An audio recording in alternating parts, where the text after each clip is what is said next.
All right. Good morning. Oh, let's switch to live screen. Let's go. I'm a little bit late, but let's do this real fast. Since we got Gamescom coming to the house. Let's go. What's up, everyone? Hope everyone is having an awesome morning. Hope you guys can hear the show. Man, I try to do it as fast as I can. I can't even play the damn intro. Let's go with Forza, baby. Woohoo! Let's go. I'm a little bit late, but let's do this real fast. We got Gamescom coming to the house. Let's go. What's up, everyone? Hope everyone is having an awesome morning. Hope you guys can hear the show. Man, I try to do it. Let's go with Forza, baby. Woohoo!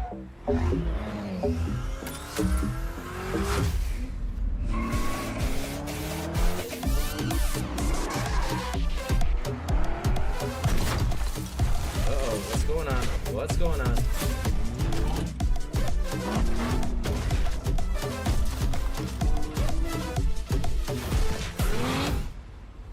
I didn't see. All right, let's go. Herzlich willkommen hier aus Köln. Welcome to Gamescom. For the first time, Xbox Game Studios, Activision, Blizzard, and Bethesda are coming together here in For us this week as we showcase the more than 50 titles on display and the many ways to play that makes Xbox the best place for gaming. And to do all that, we've assembled an international squad, because with this many titles, we need reinforcements. That's right, Lena. You need a crack team of gamers willing to play and properly fan out over the latest titles. It's a Hey, tough bro, job, man, but can you somebody hear the has to do it. show? So get yourself ready for some Can you hear the show? Tell me if you hear the show. If you can hear the show, tell me right big away. announcements across Xbox consoles, PC and cloud, plus all the latest titles from Game Pass and PC Game Pass. You know, in fact, Henry, we've I'm doing good, already brother. How you seen doing? the How you brand doing, new man? Hope game mode everything is reveal awesome for for you, man. Forza Horizon 5, Hide and Seek at the top of the show. And remember, that launches on September 10th on Forza Horizon 5. But first, now we're playing it's over hide and to seek. Charlie. All right. Let's go talk to Charlie. To help kick off our show, we've got some very familiar faces here with us. It's Sarah Bond and Phil Spencer. Thank you so much for joining us today. First Listen to question, this, chat. how does it feel to be here at Xbox's Gamescom presence? It is so much energy here. It's been fantastic to see the fans, to be part of Opening Night Live last night, and to see their reaction. This booth, and I have no idea why we're calling it a booth, because it's not a booth. It's an entire wonderland. It really is. It's an underestimation calling it a booth, right? With experiences, with games that you can play, things you can see, incredible photo opportunities is fantastic. So to see folks pouring in and experiencing it, and it reminds you of what makes this industry special, which is all about celebrating games, the joy they bring, and the people who make them. It's, for us, our first Gamescom with Activision, Blizzard, Bethesda, Xbox all here together. So there's definitely something special. All the teams have gotten together, and I think there's just such great representation. I'll also say the industry has gone through a lot of transition with our shows, and seeing Gamescom as strong as ever with fans, consumers coming in, all the creators that are here, strength across Europe. Like, we need more of this in the industry. I'm glad we're here supporting. And it's just awesome to see how the gamers show up to support this show. Bigger and better every year. We love to see it. Before we come to the booth, though, I actually want to talk. I saw you both were at Opening Night Live yesterday, and there were some pretty amazing reveals and news in there. So what was it like? I couldn't get a ticket, unfortunately, but what was it like to be in the room with that live reaction? There's nothing better than being in the room with the live reaction and to just see people marvel at the things that are being made. All the work being showcased, and folks put so much work into bringing that forward. I'd say for me, it was really cool to see Game Pass titles in the show. I think we had over a dozen titles that are coming to Game Pass in the show. We just having a fantastic lineup. But I was especially excited to announce that Genshin Impact is coming to Xbox. Oh, yeah. That's my one. That's There's some pretty cool Game Pass rewards that are going to be part of that. Nice. There's going to be full cross progression, and it's also going to be on cloud. So that one was a real highlight for me, because I know so many fans are excited to enjoy that on the Xbox. I love when creators are making new things, and you have to be really brave to come to a show, maybe before you're done, show your game, get the feedback. Teams that are creating new games. I thought the diversity of games at the show was awesome. Oh, absolutely. From big, huge games to smaller games, things we've heard of, seen, things we hadn't heard of. I also have to say Genshin, we got to meet with the MiHoYo team earlier in the day, and they had such excitement for their announcement, and it was nice to be able to support that. Yeah. Oh, fantastic. And obviously we can't talk about opening night live. We saw some amazing new stuff from Indiana Jones and the Great Circle as well as that exciting release date. We also saw the news about PlayStation as well, which is really cool. I'm really interested in that. So I want to know how this connects back to Xbox's perspective on how and when this approach happens to other titles. I mean, I'll start just Good morning, saying Vicky. What's up? Machine Games is doing such a nice job with that game. I thought it showed really well. And that's the most important thing is quality of the games, teams that are getting support that can go build the game. And it was just nice. The long gameplay segment that they had, I thought was fantastic. Going to the PlayStation announcement, obviously last spring, we launched 4 games, 2 of them on the Switch, 4 of them on PlayStation, and we said we're going to learn. We said we'd watch, and I think at Showcase I might have said from our learning we're going to do more. What I see when I look is our franchises are getting stronger. Our Xbox console players are as high this year as they've ever been. Amazing. So I look at it and I say, okay, our player numbers are going up for the console platform. Our franchises are as strong as they've ever been. And we run a business. Like, it's definitely true inside of Microsoft. The bar is high for us in terms of the delivery that we have to give back to the company, because we get a level of support from the company that's just amazing in what we're able to go do. So I look at this, how can we make our games as strong as possible? Our platform continues to grow, both on console, on PC, and on cloud. And I think it's just going to be a strategy that works for us. And the last thing I'll probably say is I think as an industry right now, there's a lot of pressure on the industry. It's been growing for a long time, and now people are looking for ways to grow. And I think that us as fans, as players of games, we just have to anticipate there's going to be more change in how some of the traditional ways that games were built and distributed. That's going to change. That's going to change for all of us. But the end result has to be better games that more people can play. If we're not focused on that, I think we're focused on the wrong things. So for us, it's Xbox, health of Xbox, health of our platform, and our growing games, most important things. Oh, that sounds perfect. Lovely. Now back to the booth. I saw you both walking around earlier before you joined me up here, speaking some pictures with devs from Sega, and GSC Game World. So I want to know, Sarah, specifically what it's like to be working with our partners here in Europe, and what kind of evolution we can see from these partners in the future. The partnership we have with here in Europe is fantastic. We have over 2,000 partners in EMEA actively building games. That's a lot of emails. I know, it is a lot of emails for Xbox, PC, and console and cloud today. We've got over 20 of them here with us, here in the booth. And it's just been great to walk around, to see what they're doing. 2 Point Museum for Sega Europe. We've got the Stalker 2 team, GSC Game World, back with us, supporting them over the last couple of years has been a real highlight. So to get to be able to play their game again here is fantastic. We just walked over and checked out Winterboro, which is the very, mouse very game. special. They look so cute. I'm very excited for that one. Treybone, listen. Treybone, and so what's it's up? great Good to be able to morning, grow here with the partners that we Let's have finish in this so we can get to that Amazing. discussion. And it also comes, as well as the amazing support you've got for local devs, is there's such a huge play base here in Europe as well. Yeah, absolutely. So what kind of special stuff are you seeing from us over here? I mean, Europe's always been really important to Xbox. It used to be we treated this almost solely as a PC show. Well, I'm old enough that I remember we used to kind of take E3 and just show it again. Like, this was back when we didn't really treat Gamescom with the respect that it deserves. Then we were focused more on PC. Now what we find here is putting our games on PC, on console, really matches to the diverse player base we see in Europe. Like, some of the strongest franchises on PC are from here. You have great console support. So the most important thing for us is to show local support for creators, to put games in the hands of people. One thing that's great about Gamescom is you can come and you can play the games. You can feel what it's like to play Stalker or Vessel of Hatred from Diablo. Like, you get your chance here. And I think that's something special about this show. And it's so accessible to so much of Europe.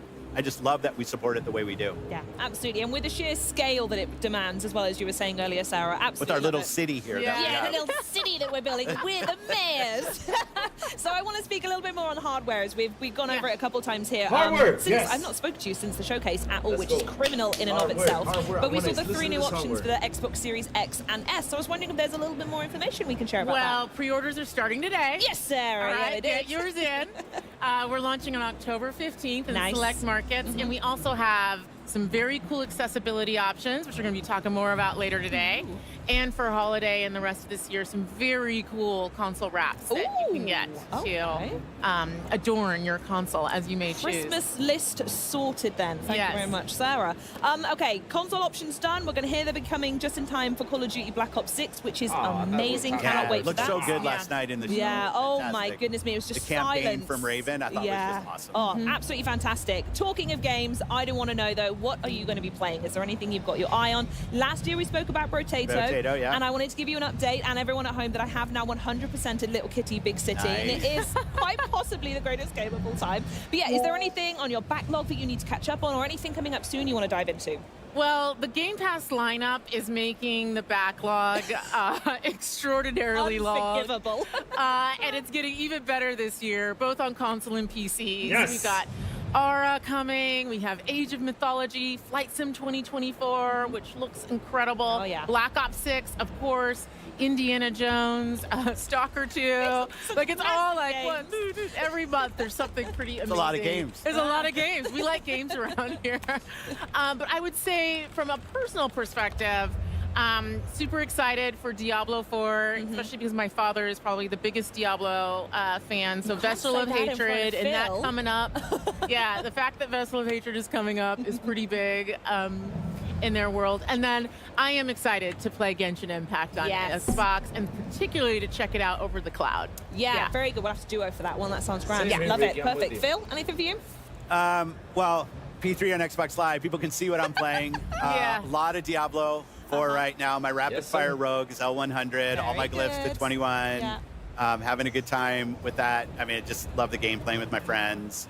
Path of the Goddess, Kinesugami, Nice, yeah. like our partners at Capcom doing new IP. It was awesome to be able to partner with them and something in Game Pass. As they're investing in new, like, we can actually come in with some financial funding to help support them investing. And I just love the color palette, the boss design, just a really, really fun game. Some old school kind of tower defense mechanics. I love that. One of the things I get to do every month is I go through the ID selects with the team and we vote internally on games from different ID developers. Daydreams is a game I'm really liking. A little boy and his toy teddy bear, and kind of a single player type co-op game. It's fun. I'm sold. I think a couple months ago, High Water was a game that's really good. Like, I love when I get a list of games from creators and teams I haven't seen before and get to dive in. I think there's like 15 of them. I play them, and my vote's just like anybody else's vote in terms of where they rank. But that's fun. A lot of great games, a lot of kind of new things and things that have been around for a while. And I'm here, so I'm not doing it. My buggy in Starfield, I'm looking forward. I've been asking for Todd for vehicles. Come on, Todd, I want vehicles in this game. I'm tired of walking around this planet. And I thought the trailer for that looked really good last night, so I can't wait to drive around planets in Starfield. Wonderful. And talking of driving, I'm personally, if anyone's wondering, super excited. Forza Horizon 5 is over there. Yeah. It's the game I cannot put down. Absolutely adore it. So if they've got something new cooking, I desperately need to see New what gameplay that mode. is. Yeah. So excited. Well, thank you so much for joining me. Thank you so much for the chat. Please enjoy getting your hands on our lovely city we've got here. But I'm going to speak to these guys here because if, like me, you've been eyeing up those new consoles, then buckle up because we want to help you win one. Now, over to Bex with more information. Well, thanks, Charlie. So not only are these honeys available for pre-order right now, anyone watching the broadcast has a chance to enter to win either the 1TB Xbox Series X All Digital Edition, by the way, the 1TB Xbox Series S, both in Robot White, or the grand prize of the 2TB Special Edition Galaxy Xbox Series X. I mean, look how gorgeous that is. To enter, just head over to twitch.tv/Xbox, check out the rules and all the info in the chat. And best of all, good luck. So, next up, we saw Forza Horizon 5's new gameplay mode reveal at the top of the show, the hide and seek. We are now going to look at some new wheels that have been inspired by Dallas Maverick star Luka Doncic and, best of all, blessed by the GOAT himself, Michael Jordan. So let's have a look.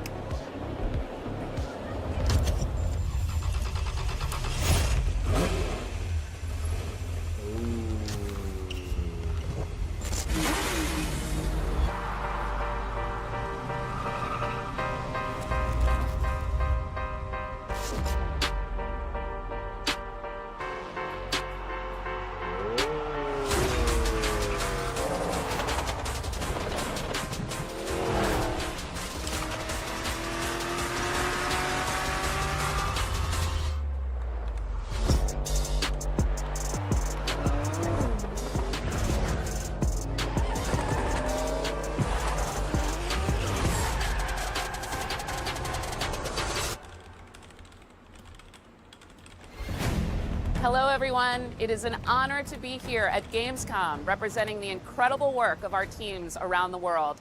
We have a lot going on here in Cologne on the show floor. Right here behind me, attendees can experience the demo for the Diablo IV Vessel of Hatred expansion. We are also excited to be speaking with our global community here on the Xbox broadcast over the coming days. Keep on quiet. During opening night live, we shared that this is a massive year for Blizzard, particularly for World of Warcraft. The most ambitious creative endeavor for the team since the game's initial release almost 20 years ago begins tomorrow, with early access kicking off for our latest expansion, The War Within. And tomorrow, Senior Game Director Ian Hazakostas and Associate Art Director Tina Wang will be sharing more about the team's work on the expansion and the role it will play in the three-part World Soul Saga. Last night, we also gave an overview of some new features coming to Diablo IV, Vessel of Hatred. And we know you have a lot of questions. So Diablo General Manager Rod Ferguson will be getting into the details of the new features coming with this expansion, and we'll share more about what's coming to Diablo Immortal. We're so excited to be here at Gamescom with Xbox and with all of you.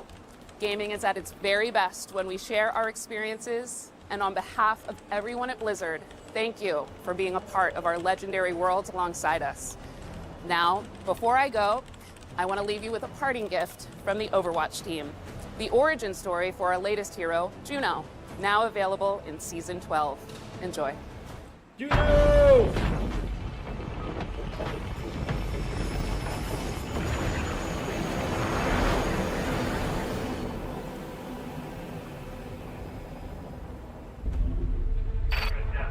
Flight, we're wondering why you haven't fired primary boosters yet. All systems appear optimal. I just need a minute. It is so hard to say goodbye. You guys, I'm gonna talk now or what? To the only home I've ever known. Or you guys want to watch Juno? I understand. I mean, it all depends what y'all say, chat. I do whatever you all want. And our window of opportunity. It all depends on you. Let's get you on your way to your new home. Next stop, Earth. Initiating boosters in 3, 2, 1. Control? Our sensors indicate an external issue. Alright, let me lower this a little bit, just can talk a little bit to Whole Green Bread. And you'll be fine. Oh, talking is fine? Okay. So look, right? Your issue is that Sony games have not been coming to Xbox. So guess what, Whole Green Bread? We have had a lot of third-party games that used to be from Sony heading over to Xbox. We have Predator Hunting Grounds that's heading over to Xbox, which was a PlayStation exclusive for a while. Now we have their biggest game over there on Sony, which was Genshin Impact, coming to Xbox. And they're just gonna keep on coming. And yes, Vicky Bengali, Xbox is actually evolving. I've been saying this for the longest of time. I've been saying this for quite a while. I've been talking about it. They are changing. They are evolving the business. And let me tell y'all something. Sooner or later, we're going to see Sony do it because, like I said, Xbox started in PC. I said this before in 2014 and 2013, right? They started on PC. Now, Sony came by in 2019 with Horizon Zero Dawn in 2020. And now, right, they decided to even put a game out there on Nintendo. Yes, I said before. Okay, let me mute this real quick. I gotta mute this real quick so I can talk to you a little bit more. Because part of this is too loud. Okay, like I was saying though, right? Oh, there's Kingdom Breach of the Spirits too that's going over there.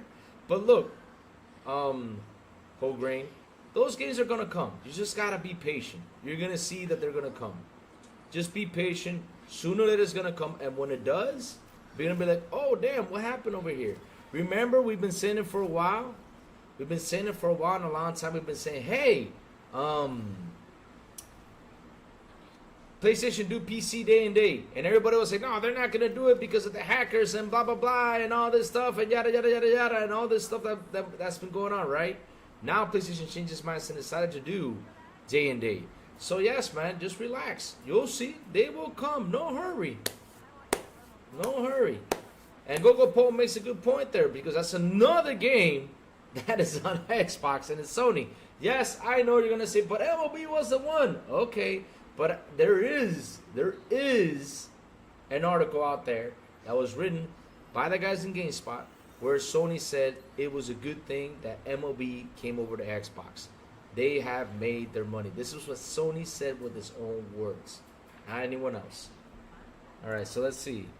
Oh, it's still not ended? Damn, that hero story is long. Ah, all right. So, yeah, that's the whole thing, man. That's the whole point. I mean, the thing is, going out there, listening to everyone, doom and gloom, trying to say that Xbox is going to die and everything, I don't believe that. Like I said, I have to wait till the company says it. Indiana Jones, the announcement that was made yesterday, I wasn't expecting that. I was like, oh, on my show, because, oh, you know, it was announced. But I know a lot of people got enraged by that. Oh, here we go. They're going to keep on talking. Hold on. If it's going to be Overwatch talk, we'll talk over it. Oh, get this right here? Okay, let me... General Manager Rod Ferguson, Systems Designer Aislinn Hall. All right, they're going to talk about Diablo. You want me to quiet for a while? Welcome guys to Gamescom. Thank you for having us. How you guys all doing? Yeah, it's exciting stuff. Now, for those of the people out there that might have missed what happened last night, why don't you clue us in? What exactly did you just do? Yeah, right, last night was exciting. So our game director for their Best of Square Enix said, Brent Gibson, got on stage and he talked about that's why all these guys said even deeper on the we're expansion. out. You know, we've talked about the Spiritborn, the class. We've talked about the new zone, Nahantu. Talked about the new story campaign, but we're like, there's even more in the expansion than that. And so we really wanted to get into like different ways that people want to play the game. And so we introduced the Undercity of Kuras, which is our new dungeon, which Rex will talk about. We have our new Silent Cypher, good morning. Silent Cypher, listen, this morning Phil came out and made a good message. Now, I'm happy for let's Phil. talk about them for a sec, he made a good message finally, so people cannot be that confused. He came out and said something good. Is really interesting. You showed off, and like, he stuck to it, and he said it the right way. I was like, man, I'm proud of him. He came out and told everybody why did what's it feel like going the on right time to bring it in now? And how do you hope players? So you guys want me to keep talking, or you guys want to hear about Diablo? So I think y'all tell me, because you know what? I'll be. Y'all tell me. Followers and mercs, and we wanted to really reimagine that formula, and so we added this feature called Mercenaries to the game. There's 4 mercenaries that you can recruit. One is Rahir, one is Variana, Subo, and Aldkin, the Demon Child, which everyone got very excited about at the show the other night. And so there's a lot of depth in mercenaries. So you'll meet Rahir in the campaign. That's it. He'll introduce you to this hideout called the Merc Den. Within the Merc Den, you can find these quests. You have to go on these story-based quests to actually acquire the Merc in order for them to party with you. So each Merc has his own backstory, his own personality. And then once you acquire them, you can bring them into your party with you. And essentially it facilitates a way that solo players never have to feel like they're alone again. Because now they have this friend, this partner who can adventure with them. And so one of the ways that you progress your Merc is you have each Merc has their own skill tree. And you can sort of pick and choose which skills you want them to have. And it's a really nice way to complement your build. So whatever build you're trying to go with, you can have the Merc set up so their skills kind of match and overlap with your own. We also have a system called rapport. I don't know. That's a good question. The more you work with a I don't Merc, know. the more you adventure with them, I imagine the more they can sort of give you more benefits and they can kind of grow in power. And so once you go back to the Merc Den, you can actually get custom rewards that you can only get by progressing your Merc, building up that rapport, but don't worry, to access these really awesome rewards. Wait till we get a chance to talk I'm going to have to be best friends with the Demon Child if I want to see the good stuff. I'm just waiting for more stuff to be announced. And then this last feature we have is called that I can talk over, where let's because say you don't want to have a Merc in your party all the time. You can actually say, when I use this skill or perform an evade or something like that, I want this baby, why so serious? I'm happy for Phil. He came out and actually made a good statement. He actually made back out again. Right on that statement and said that it's for the health of Xbox and everything. Just to check, so you didn't get to see you can equip one at a time. Let's see what comes around the show, so I can access all of them and try them all out, see which one works best for you. Correct. And you can mix and match your combos. So you can have 2 Mercs, and one is your main Merc. So basically, you know, more talking and everything that's going on. And if you're in a party, the party leader can bring a Merc with them. Sick. Yeah. 5 things happening, because there wasn't enough on screen already. I agree. Well, have you got any particular favorite Mercs that you like playing alongside? For me personally, Rahir, because Rahir is a dad, and his daughter is introduced in the campaign flow. Oh. And so I kind of like associate myself with him because I'm a dad as well. I got 2 boys. Right. But also, like, I have a problem when I play Diablo. I'm Yes, always sir. speccing There into was a damage Phil and speech. DPS. Phil speech. Beautiful. At the expense of my defensive skills. And so here has this buff called resiliency, which actually increases your armor, increases your defensive buffs. And so I actually rely on that to stay alive when I'm playing the game. Nice. Aislinn, how about yourself? Yeah, I absolutely love Varyana. She's just totally wild. She's a butcher who's also a former cannibal, which is just crazy. Yeah. And I love playing aggressively. You know, I love building momentum and moving forward. And she has a kill streak mechanic, and that complements that very nicely. I like it. Rods? I mean, the Demon Child. I think it's such a unique character in our world, and that explosive power, and the fact that it has the sort of the two sides, the human side and the demon side, is really cool to sort of complement the variety on the. Well, you know what? They got the subtitles Okay, on. well, you So picked let me three. talk a little bit, right? Let me talk a little bit over the Diablo thing, guys. Sorry about this, but let me talk a little bit. So yes, Phil Spencer came out and made a speech today, right? About how the industry is changing, about the health of Xbox and everything, what the things he has to do. He also called it a business, which is something that's really important for everyone out there, because people seem to not understand what's going on here. People seem like to go on to console war frenzy and everything. They don't understand that at the end of the day, this is a business. Now, for the health of Xbox, right? They have to do these sort of things, to keep the franchise going and everything. So, oh man, is this right as popcorn fart? But yeah, so basically, it was telling everyone that the whole, that the whole industry is changing. The whole exclusive thing is just things of the past, and the business is evolving. We've been saying this for months. I've been saying this for a long, long time about how the business is finally changing. Oh, okay, you're welcome. Okay, no, yeah, that's for you, okay. But listen, right? Like I was saying, though, we started getting some Sony third parties over there, little by little, and I bet you, any day now, when, I don't know, chat, but when we're probably going to get a Sony game over there, and when that day happens, we're going to be the ones out here saying, oh, we told you I was changing. And that will be the day those fanboys are going to crumble. They're going to crumble. That's it. Because, I mean, if they still don't understand how things are changing, then what can we do? They're still stuck in the whole console war era idea. You know what they're going to say? I don't know what they're going to say. Just the same thing they said about Genshin Impact. You know what their excuse was? Well, this is a 5-year-old game, so it doesn't matter. Since it's a 5-year-old game, it should go anywhere else. It doesn't matter to us. That's going to be their excuse, right? They're going to be hurt. And that's the truth. I mean, I hope, I cross fingers and I hope that it does happen. If it doesn't, cool. That another big Sony game is headed to Xbox. I mean, I'm just going to sit there and eat my popcorn. Just like I did yesterday. All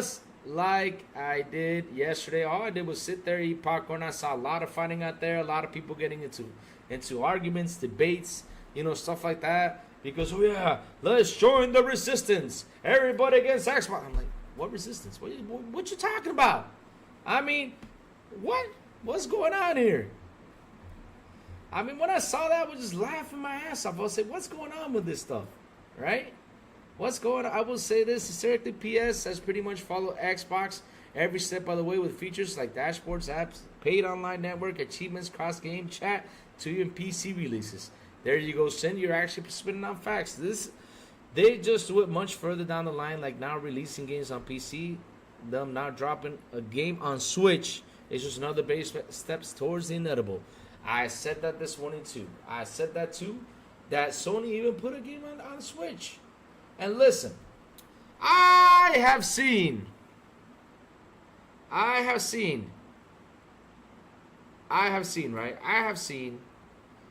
these guys only bring up the whole Xbox situation. It's like they have an anti-Xbox, right? But here's my question. Chat, listen to this. Here's my questions, right?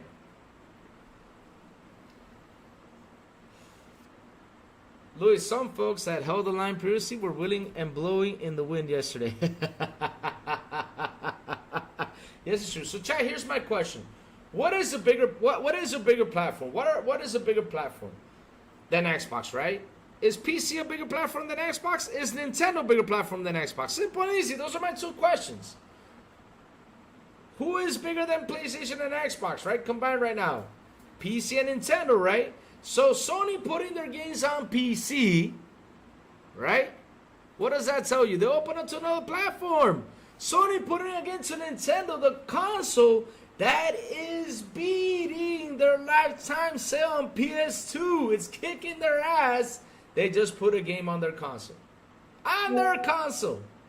So, because it's not an Xbox, y'all keep partying? Damn. But you guys, it's on the bigger platforms out there. It's on PC. It's on Nintendo.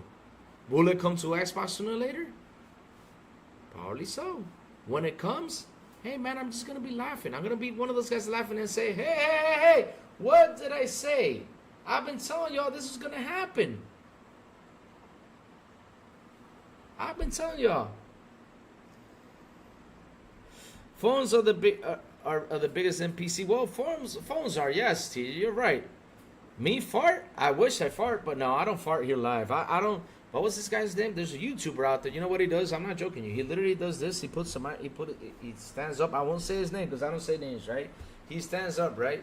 And so he grabs the mic. He literally, sits like that and, does something to the microphone like that. I'm not going to do that. And I just simulated what he does and lets one rip. I don't know why he does that. I mean, I'm like, okay. I mean, that was the last time I watched this show because, man, I don't want to see a grown man ass. I don't want to see no grown ass man fart on a microphone. What the hell is wrong? What's wrong with you? I mean, you can accidentally let one rip, okay, but literally you standing up. Not only standing up, I mean, this man literally stands up and he goes like this. He stands up and he lifts his leg like this and goes right away on the microphone. I don't know why the hell they do that. But that was the last time I was watching the show. I said, you know what? I'm out. I'm not watching this man anymore. Oh, man. So, guys, we're now on the Diablo talk. So today's show goes on Diablo talk. All right, look who's here. Dave Reezy, good morning to you, brother. Yes, I had the show in mute for a while. It's muted. Just because, that's what we got to do. We got to sit here and talk a little bit because chat was just asking. So I said, you know what, let's talk while Diablo's playing. It's got its subtitles. If you guys want to read the subtitles, it's cool. If you guys want me to put a little bit, let me see if I can put a little bit of the volume because I can hear it really loud. What's interesting about it is when you get multiple people in there, let's put it a little bit lower. Reflecting that shot once. So we all for reflecting that shot, let's go. Timing of that move. You can't do that kind of thing without coordinating. There you go. Rachy says, games like Genshin Impact are the future. Play at home on the PC consoles and continue on your phone locally without the need of a cloud. Without need of what? Of cloud. But Rachy, the game is going to cloud too. Let me say good morning, everybody, man. We got a lot of people in here, man. Good morning, Silent Cypher. Good morning, Vicky Bengali. How you doing, Vicky? Hope you're having an awesome day. Good morning, Homegrain Brother. Good morning, Pixel Slapper. Good morning, Treybone. Good morning, Rachy. Let me ask. Oh, good morning, Bromain Floor, man. Good morning to you all, man. So happy to see y'all here in chat just chilling with me. Shout out to the 25 people in the show. Hit the like button, hit the subscribe button, and also hit that bell. And not only that, Silent Cypher, I hate you. You did not give me a popcorn bucket. All you gave me was a poop bucket instead of decay. But not only that, share this out. Let's get more people in here to join us. And last but not least, please join our Discord, guys. Join our Discord. Join our Discord because Sourblow threatens me all the time. He says it's going to cut off my big toes. All right, let me put the Discord right here so you guys can join it. And that way, we can have pleasant conversations in there. And if you guys want a game, just say, hey, Luke, what you doing? I'm here chilling. Man, I was playing Subnautica 2 yesterday. I'm having fun with that game. All right, so now we're done with Diablo. Let's see what comes next. Yeah, you get a cool lion! Tony the Tiger! Fantastic idea. I mean, the amount of times I log on and the buddy's not there or whatever, now I can fill that gap. And who needs friends anymore, right? So, there was a lot in that. I know, Western Series. That was the only thing I was impressed. I was like, oh, because it was announced there. I thought they were going to announce it like down the road. Because at the end of the day, listen, I know the business is evolving. Oh, Richie with a beautiful and awesome Canadian 1.49 super chat.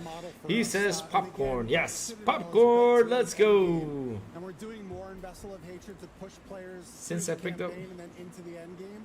Where we think some of the Silent Cypher, get me one, please. Silent Cypher, I'm trying to watch. Okay, still Diablo talks. Okay, I'm still trying to get one of those popcorn buckets. And not only that, I'm trying to get to the movie theater to see if I can watch Alien. Let me see if it's now available. I've been trying to schedule it in, but I feel like it's full. I don't know. I was gonna go on a Thursday, and I even told a friend, "Hey, you want to go?" It's like, "Yeah, fuck yeah." Let's see now. So yes. Let me see. Let's see if I can actually get to the movie, right? I want to watch that movie. That movie seems like to be really good. I heard a lot of good stuff about it. And I see people playing now, Alien Isolation. It's incredible what a movie can do and get you back into the games. I love seeing that because Alien Isolation deserves a lot of high praise. Though. It's such a good game. If you guys have not played Alien Isolation, seriously, go watch Alien Isolation. Never mind, Silent. No worries. I don't need it then. No worries, Silent Man. If you had to get it from a scalper, it's okay, man. No worries, man. No worries. I'm just messing with you. No worries, man. Man, I'll just get my regular Alien head that I wanted to buy for a while. So, all right, let's see. Showtimes. Let's see now if they've actually put the shows. Let's see now. So it's still on Wednesday? Come on, dude. Put it for today. What the heck? I'm still waiting to go watch that damn movie. I'm about to do it online because, seriously, this is annoying. So, Alien Romulus, VIP, Downtown Center. It's only available for today. I don't want to watch it today. I want to watch it tomorrow. Yes, I do. Oh, look at that. Alien Isolation is awesome. Yes, it is. Cypher, I'm sad as I'm down to the last episode from Umbrella Academy. What is the final season only episodes? Glad I don't binge watch. I be sure. Louis, I had to. Okay. Only 6 episodes. The wife said yes. Laugh aloud. Oh, the wife said yes to what? Wait, you're getting married again, Pixel? Laugh out. Indiana dropped for preload. Took the blue pill. Laugh. Oh, I see now. All right. That's awesome. That show is crazy. Yes, I'm trying to schedule it in. I mean, right here, look, let me show you. I'm scheduling it through my iPhone. Look what it says. It's only available for today. But it's only available at 8:40 p.m. today.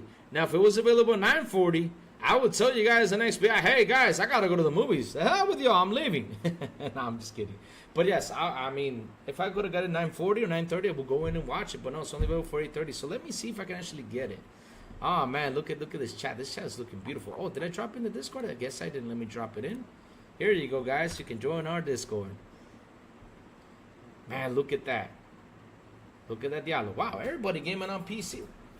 Interesting. Where's the Xboxes at? Watch, I'm going to get some standard for that. Let me go hide. Let me go hide. Hi, Lou. Hi. They're going to get you for that. Oh, they could be that the mouse and keyboard are connected to an Xbox down there. Yeah, they could be connected to that instead of PC. All right, let's keep on going. All right. Diablo 4, one of the best games. Yes, the Xbox part of the show was awesome. That's 100% true. I mean, I don't know what the heck happened. The dog keeps on having nightmares. It's weird. But yes, I don't know what happened, with all the stuff that was shown yesterday. I know is Silent is happy for Infinite Kitty. No, Infinite Nikki. Infinite Nikki! And not only that, Flowtopia. Yes.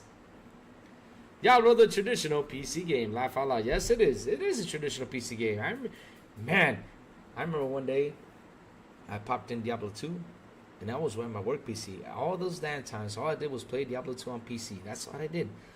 That's what I did on my work time, right? My downtime was playing that Diablo 2 on PC, and this was like what year was it? I mean, there was Diablo 3 already came out and everything, but this was kind of like in the year 2010 or 2009, something like that. I was in the office, and I was having a nightmare. You okay? But I was in the office, right? And I was like, man, oh man, let me play this game, because that was a good time to play. So yes, while I was having downtime, I was playing, Diablo. It took me like a year to beat it, but I beat it. I sat down, I beat the game, man. I remember just sitting in work, like, yeah, let's go get the final boss. Pop, pop, pop, pop, pop, pop. And I remember my father calling me, Louis, there's some clients here. I'll be there in a minute. Man, I didn't want to pause that game. I just want to finish. It took me like an hour to finish. And my father said, what were you doing? Oh, I was in the bathroom. Oh, okay. Oh, man. It would be great to keep the universe for a few films. He obviously cares and it shows in Romulus. That's good. That's good. So wait, Silent Cypher, real quick question. Is Alien Resurrection better than Romulus? I said, did I say Romulus? Because I heard from a lot of people that Alien Resurrection is way better than Romulus. Nah, I'm just kidding. I know that movie sucks. I'm messing with you. I know. What about That Nikki game kind of creepy. Hey, it's Infinite Nikki. Nothing is weird about my Infinite Nikki. I'm buying that day one. No debates on that. You got pretty kitties. You got a lot of cool stuff going on in that game. What's wrong with that? Yes, sir. And also you got the hurdler game. Why y'all tell me to shut up like that, man? Shit. Y'all like it. Lately, see chat, what I gotta go through? See chat, I mean, this man tell me to shut up like that. Because of little Nikki. I'm Infinite Nikki. Unicron. Did he say Unicron? Oh, Unicorn Overlord is the Gotti. Yes, it is. 100%. Unicorn Overlord is going to be the Gotti of this year. Not only that, you got Power World. But the thing is, what happened with Wukong? Wukong kind of started growing all of a sudden. They only got to 2.2 and then it stopped. How many Steam players are on Wukong right now? And it's weird that the companies actually send out the people to go out there to play the game. Like, here's your money, get out.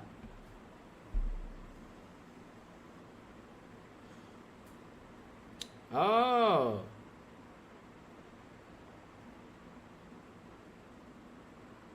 Let me see. I got a reply though from John Doe 3809. Reply to XBAT Podcast and Sony user 30% cut to make third-party exclusivity deals. But thanks for beta testing the engines for me. You are welcome. Let me say you are welcome. You go ahead and pay your 70. Let me respond to that thing. Yeah, and thanks for buying. And thanks for buying the full game for me. And thanks for buying the full game for us. And thanks for buying the full game for me. More money for us, more games on Game Pass.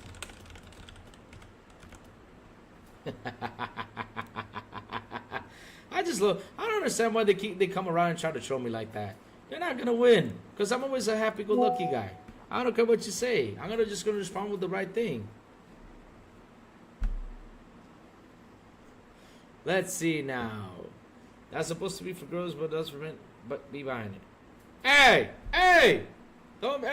Infinite Nikki looks cool. And Floatopia too. I mean, you float around, you do some cool stuff. You also got that cool game, you know, the hurdling game. That hurdling game looks pretty amazing. You get to hurdle sheep and run around with the sheep and doing cool stuff. I mean, that looks pretty cool. And Floatopia, man. Floatopia looks amazing, man. That's gonna be my two Gottis this year, man. That's the two games out of the whole showcase that I'm happy to play. 100%. I'm gonna get my ass kicked, right? Silent Cypher's gonna come around and be like, "Shut up, Louis." You'll see. Give him 1 second. And Silent Cypher said he was gonna join me to play Infinite Nikki if he has online co-op. Yep. Two good games at Xbox shows, and we're getting another in December. Also, Xbox 360 may have outsold the Xbox Series X because the 360 is a great console. I have my other 360 Slim. Xbox 360. Oh, that's nice, David. That is nice. That is nice. That is nice, man. That is nice. I mean, the 360 was just a beautiful console. It was a beautiful era for us. It was. Oh, we're still in Diablo talks? Okay. We'll keep on going. Now we got like this really mean monster here. Like, is this Diablo? Are we still in Diablo talks or is this Warcraft? So the horror. Oh, man. Hey. That was nice. Did you get the Princess Peach game, Louis? Wait, there's a Princess Peach game, Louis? Wait, what? The Princess Peach game? No. I leave that for Silent, Dark, and Plume. They like the Peach games. I'll let them play that game. That's going to be their Gotti. Oh, man. I don't know why I keep on picking on Silent, because Silent's got some receipts. Oh, man. Louis, shut up. Silent's going to get you with the receipts. So, Louis, shut up is going to get you. He's going to get you with the receipts. Let me turn on the AC for a little bit. It's getting hot in here. But no, I did not purchase the game. No. I did not. Matrius, good morning. Give me Cypher Elite Resistant trailer. Louis, don't make me dunk on you on social media. I'll step up Willie pulpit if you get them. See, Silent. Hey, I said I'm gonna shut up because I know you got a lot of receipts. So shh, be quiet, Louis. Be quiet. Silent's got a lot of receipts. Yes, he does. Let's see. Something funny. The most popular mechanics of video games for guy or girly games. State sim, horse carrying, dress up. It's life is. Yeah, we need a macho man move. You know, we need a macho man game, right? You know, construction.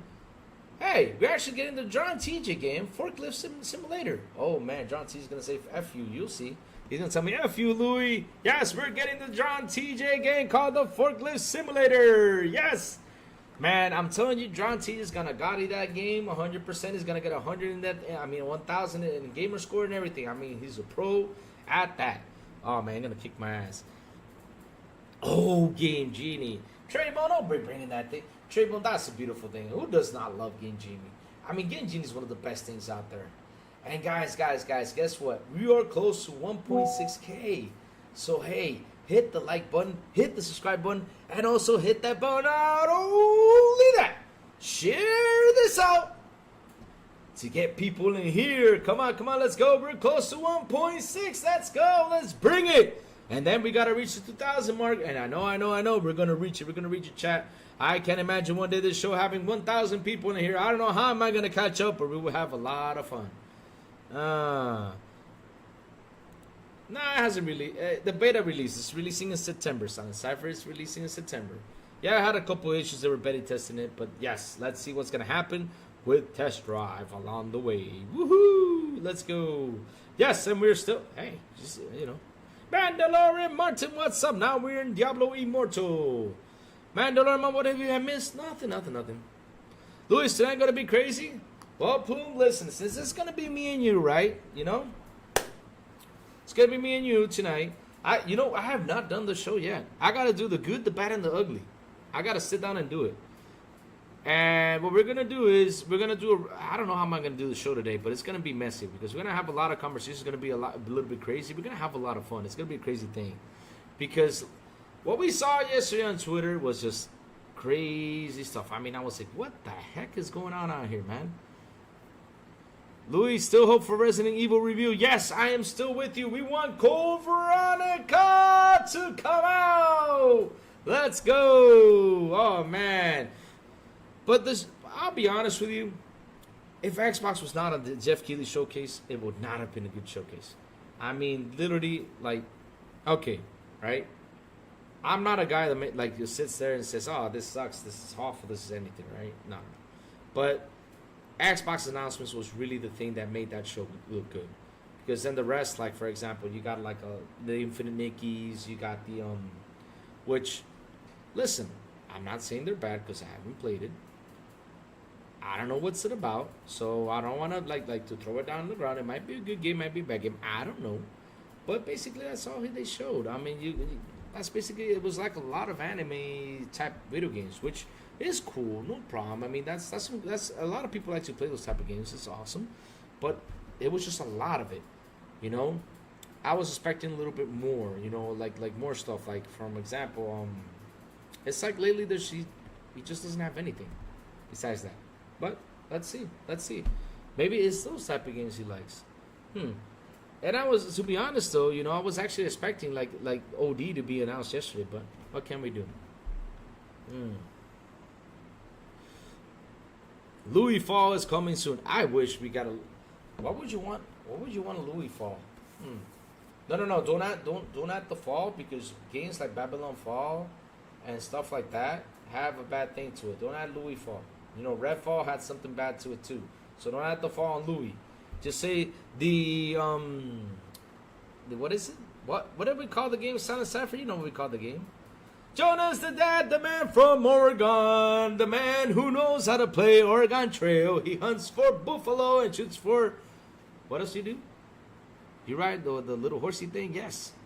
And build cities. Jeff sucking on Sony, saying the wordplay once with Wukong and twice on Indiana Jones during the show. The show was 5 out of 10 at best. Hey, we got. Let's look at the game title. So you know what? Let's look at that. Games announced on Gamescom opening night. There you go. Oh, it's the Diablo Touch. Let's see. All right, here we go. Everything announced on Gamescom opening night. Nah, I gotta tell you something. Oh, we got Borderlands 4. Fans for Borderlands. We got Call of Duty, Black Ops 6. And let me tell you something. This is actually one of the best trailers, and it got to me, right? This is actually one of the best trailers that came out, and it got to me. I was like, oh man. I was like, what the hell is going on? That was Ghost Simulator Remastered. It was hilarious. Then we have Persona 3 Reload DLC. That's for Dark and all the guys who love Persona. Dying Light the Beast, a brand new game sets. Oh, it's a brand new game. Nice. Nice. Awesome. Awesome. I hope, seriously, it gets better than the other one. Because the other one, it's good, but... Then we got Wukong. Then we had Dragon Ball, Sparking Zero. And let me tell you something. This actually was the best announcement. And that is the King of the Meats. Yes. King of Meats. Yeah, you know what kind of meat you're king of. Yeah. And let's continue. Then we got Linked, Banner of the Spark. Lost Records, Bloom and Rage. Normal Room in Hell 2, which is awesome. Arc Raiders, fantastic. Super happy about Arc Raiders. Infinity Nikki, that's the game I want to play. Warhammer 40k, Space Marine 2, let's go. Yes. Predecessor. Predecessor. What was Predecessor about? Oh, that was that hero game that literally destroyed Concord. Don't hate me for that, guys. Don't hate me for that. I gotta be honest. I gotta throw it like that. Don't hate me for that. Path of the Exile 2. Then we have Dune Awakening. Oh, that gameplay of Dune Awakening is pretty cool. Reanimo, amazing too. Genshin Impact coming to Xbox, awesome. Monster Hunter Wilds, awesome too. Fatal Fury, City of Wolves. All right, let's go. Fatal Fury, new game. Mecha Break. That was another thing I'm super happy about. Monument Valley 3, Civilization, I don't know what number that is because, man, it's been like 200 civilizations. Starfield, Shattered Space. And let me tell you something. That commercial for Starfield was freaking amazing. I love that commercial. That commercial for Starfield, you know, told me, hey, Lou, let's go get one of those buggies. Yep. So if you had to choose a remake, would it be Resident Evil 5 or Code Veronica? I would say Code Veronica because Code Veronica is the highest rated Resident Evil game out there, and it deserves to have a remake with better controllers and everything. And let's see if we can, you know, I'm not going to say the name, but let's see if we can get this guy, you know, to start loving it again. And another guy out there, you know, which is Miles Dompier. I can say that name, but the guy's name I don't want to mention. I don't want him to, you know, to come around and troll me. So, yes, he's not going to tell me to shut up because I did not mention. Oh, I kind of, yeah. So, let's keep going. All right. Oh, we're still in Diablo talks. Okay. Still in Diablo talks. All right. So, let's keep going. We got Secret Level. Let me see. Because let me tell you something. There was a point where I was like, Then we got Age of Mythology Retold, Towerborn, which that one's a weird one. Now, Delta Force Hawks Ups looks a lot of fun. I can't wait to try that one. Kingdom Come Deliverance 2, awesome. That was another one. Zenless Zone 0. When did we see that one? Then we got Honkai Star Rail, Batman Arkham Shadow, which we were all mad because we actually wanted a real Batman game. Not a VR game, but it's okay. Little Nightmares 3, Herdling was the sheep game.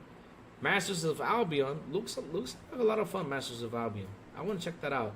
Squid Game Unleashed, which is a Netflix game. I mean, Netflix is pumping itself in with games. Unknown 9 Awakening, which looks a lot of fun too. Arena Breakout Infinite. What was Arena Breakout Infinite about? Let me see. Oh yeah, I remember what Arena Breakout Infinite was about. Yeah, I remember that. Diablo 4, the Vessel Hatred, and this game I'm actually really happy about, which is the first Berserker Kazan. That game I actually want to play. Aura History Untold, Dark and Darker Mobile, Flowtopia. That's a game that I'm interested in too. Flowtopia looks beautiful. Indiana Jones and the Great Circle, and last but not least, the game that we talked about here, chat, and we were happy to hear about, and I'm happy that it's coming, and that is Mafia: The Old Country. Yes. Conquer releases this week. Releases this week. It does release this week. It does. Oh man, why so serious? Says Silent Cypher, did it release? Damn, Concord is out. Yeah, I think it released today. Yeah, look, Veronica played it on the Dreamcast. Zenless Zone 0 and Honkai are locked on PlayStation. Are locked to PlayStation? Really? No! But no worries, they'll come out and throw it elsewhere. So it's okay. Silent RE1 gets a remake. It will be amazing. One of the best originals. But there is a remake of Resident Evil already out. Let me see. Was there a remake? Resident Evil 1 remake. There was a remake last generation. Wasn't it? Was it a Resident Evil 1 remake? I forgot. Let me see. There was like a remake to it or something, wasn't it? Or was it a remaster? Oh, it was an HD remaster. Okay, never mind. It was an HD remaster. I keep confusing that Resident Evil. If it was a remake or a remaster, but yes, it's a remake. I mean, remaster, sorry. Let's see. Crap cord equals shit. How are we going to call it? Oh, yes. First Berserker looks awesome. Yeah, it was a remaster. I thought it was a remake. Because let me tell you something. They really did a good job with that Resident Evil 1 game. I mean, in the visuals, they did a good job. Now, the gameplay, it was the same one. I was like, I'm not going to play this. I mean, back in the day, I went through this. I'm not going to deal with this again. No, I'm done with that style gameplay. I mean, Resident Evil now is over the shoulder. Let's go. Way more comfortable. Way better way to play it. But man, oh man, no. Not dealing with the old way to play that game. No. That's just not my style anymore. No. Which is not bad, if you want to go back and play the game how it was, but no. I remember, like, to shoot him in the head, you had the shotgun right here. This is your shotgun, right? Let's see if I can. Man, I can't wait till my BOG comes in, man. So yes, this is basically the shotgun, right? You had it right here, the shotgun, and you gotta aim like that. And like wait at the precise moment where you gotta shoot it in the head. Same thing with the damn little pistol thing, right? You gotta wait at the right moment to shoot it in the head. And the knife was horrible. Like, if you slash upwards, you had to wait the precise moment. When the precise moment came, the thing bit you. That was crazy. I mean, the knife wasn't... I don't know why they had a knife in that game. I don't know why. Thank you, Pixel Slapper. Thank you. It's just more Diablo talks. I mean, once we hear, like, another game announcement, I'll pop up the volume so we can see it. Let's see. No, I think it came out in 2017, I think it was. Let me look for it. I think it was 2017, 2016. I even bought the game. I said, yes, Resident Evil, let's go buy it. But when I bought it, no. It's just not. Let me see. Resident Evil 1 Remastered HD. Let's see when that came out. That game came out in... Well, it came out 2002, but the remake, the remaster...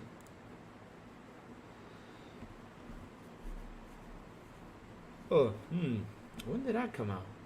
I don't know, but I know it came out. I think it was last generation. I think it was. I don't remember. Was it 360? I don't remember. All I know is we got a Resident Evil out there.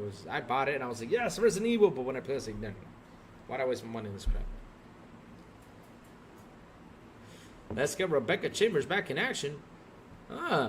Kingdom Come isn't for me. The first shooters and platform games on Xbox are the amazing, and many of them even sell better on PC more than PlayStation. Lackluster remasters. I'm looking at you, Last of Us. Oh, damn.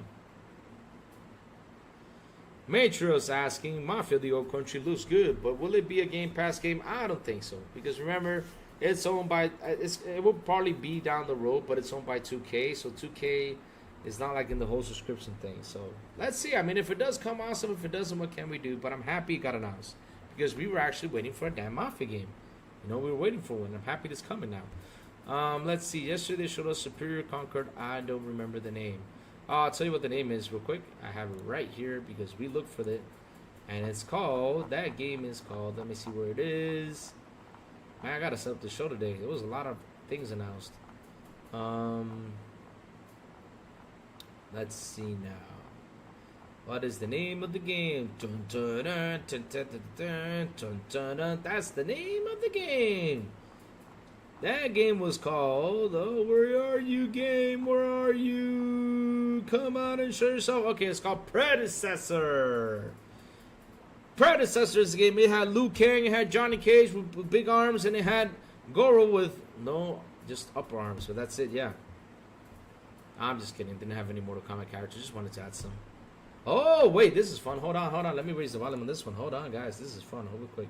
As well as a new trick system that allows you to pull off awesome-looking flips. Let's look at this, chat. Let's look at this. Wow. Yes, skiing game for us. Development time on the controls and to make the feeling of carving down the slopes as smooth and fun as possible. Skiing is all about using the terrain in your favor. You need to gain the maximum momentum to do the longest jumps and use the best shortcuts. Oh, this On is gonna top be a of messy that, game. you can also do tricks ride backwards, or cross rivers and icy lakes. This is gonna be a messy game, guys. We're gonna play this. The game features 4 different game modes.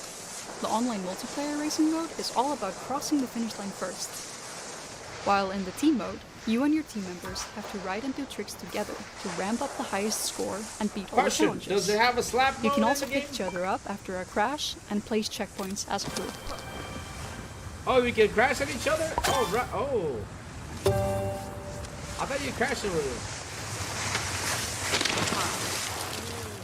Oh, damn, he got slapped hard. Oh, okay, he's up. Oh, this looks fun. In the solo mode, you have to beat challenges to unlock new mountains and trails. You can also try to reach the top of the leaderboards, or beat your own ghosts. This is the mode that will be most familiar to players of our previous game. And last but not least, there's the new Zen mode. Here, you can ride all trails without any kind of pressure and freely explore the mountains to find secret spots or just enjoy the beautiful landscape. Whether you're playing multi or single player, you will gain experience to level up your profile, unlock new ski types and trick poses, and a large variety of customization items. Get a crazy little costume! Thank you for taking the time to watch this video. What's the game called? I missed it. Only Mountain Snow Riders, alright. When's it coming for Xbox? Ooh, I like it. I'm a cut if I like it. I love it.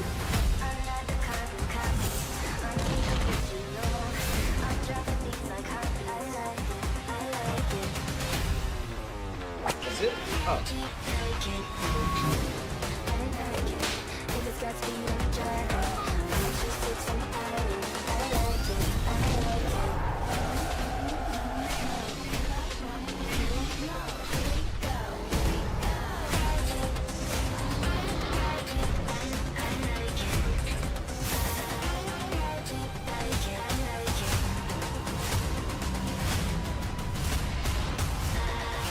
Let's go! Bring it, Xbox!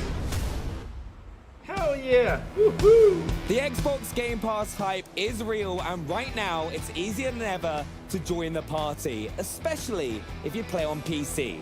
Why? Because PC Game Pass is designed for PC players. Get new games on day one like Call of Duty Black Ops 6 on October 25th.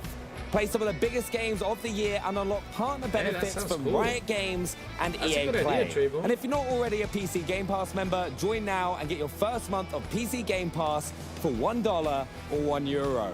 This offer won't last long, so act now. But first, this post-apocalyptic horror action title is set against 64 kilometers of eerie, explorable area. It's also one of the most anticipated games of the year, and here to bring us back into the zone with some never-before-seen gameplay of Stalker 2, Heart of Chernobyl, please welcome game director Eugene Grigorovich.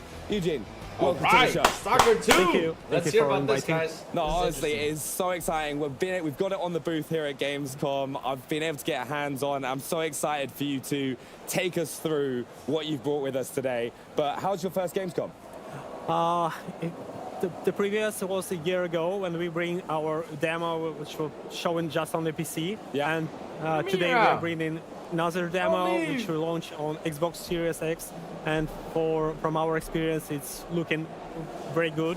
And we are happy for what we bring here and what we get the first impression from the players and the press. And till now, I'm happy from what they are telling us about the Xbox build. Yeah, I got to have hands-on with it, and it is so much fun. Because what we're going to do as well is we're going to hop straight into the gameplay that you're going to talk us through. So anyone watching who's excited to see Stalker 2 for the first time, if they haven't already, can see what they're going to be getting their hands on. So what are you are we going to bring the gameplay up? So we've got it on our screens. So as we go, if you want to talk us through this gameplay, so we can know what we've got coming up. Yeah. I'll take this part. So here the player is doing his first quest, and he got a scanner, a device. Player at this point doesn't know a lot about how it works and what it's for.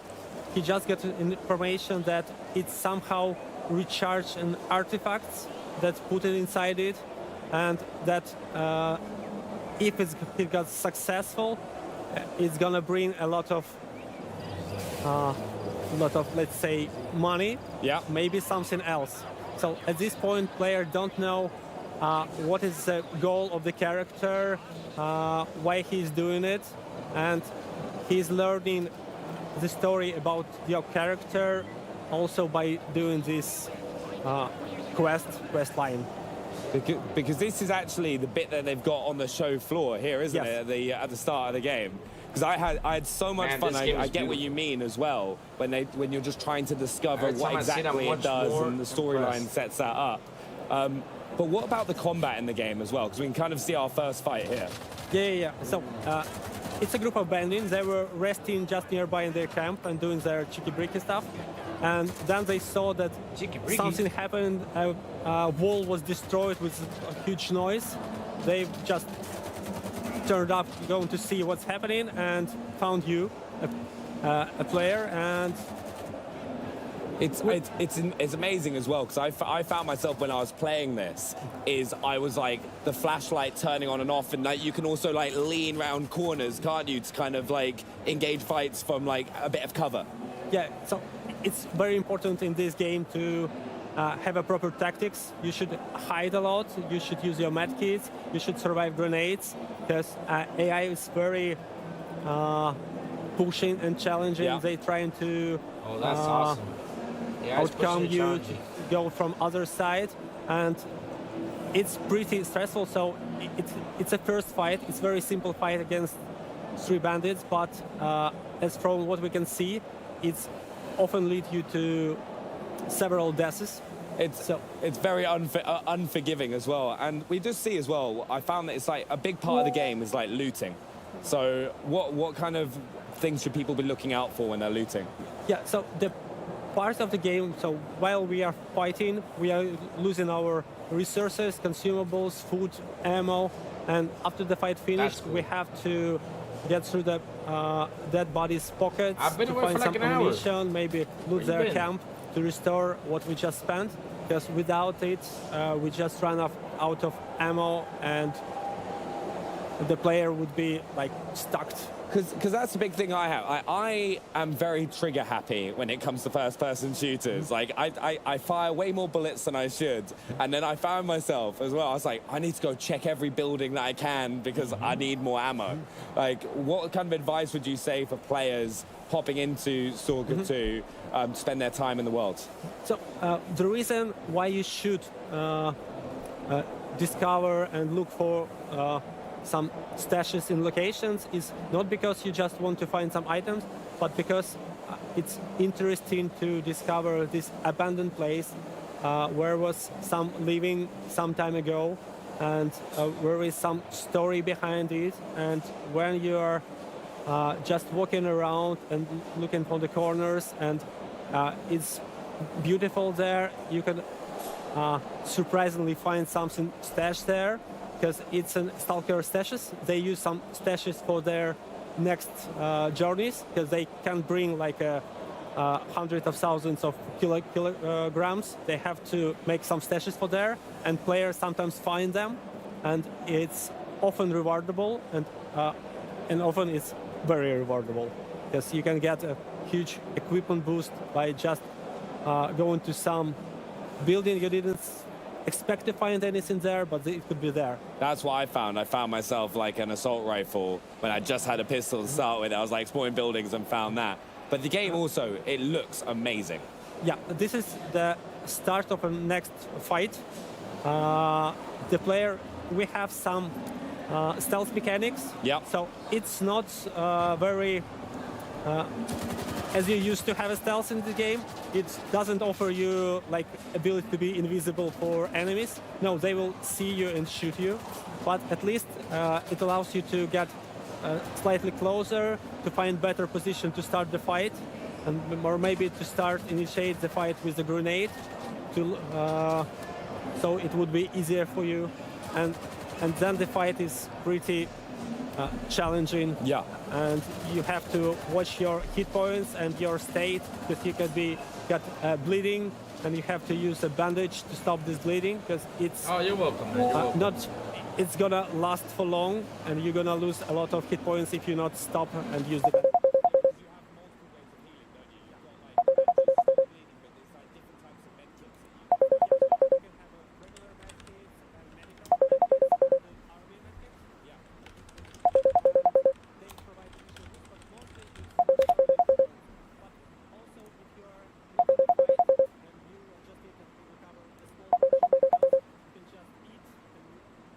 Also bring you a small portion of hit points. See, that's what I loved as well. I found like there's so much resource management that you have to like pay attention to as Stalker, which really gives you a different challenge. So it's like you said, if you don't eat, you're going to perform worse. Sorry, Chad. It was because there was a phone call. That's why. So you have to watch about your state, just like you're watching about yourself. So we try to bring this simulation or atmosphere as you being the real human that goes to Chernobyl exclusion area with your backpack, with some food, and you just have to do the same things to survive in the game as in life, because you have to eat, you have to sleep, you have to like you fall, you broke your leg, you have Someone to was use calling me. some Sorry about medkits that. to survive this. But you're welcome, man. You're welcome. That's what I'm we are happy. doing here. I'm doing it tomorrow and the next day. Honestly, it's good as in the it's one of morning, those so things. I'm I'd happy. recommend it to anyone. If you haven't had the chance to just play the original Stalker as well, because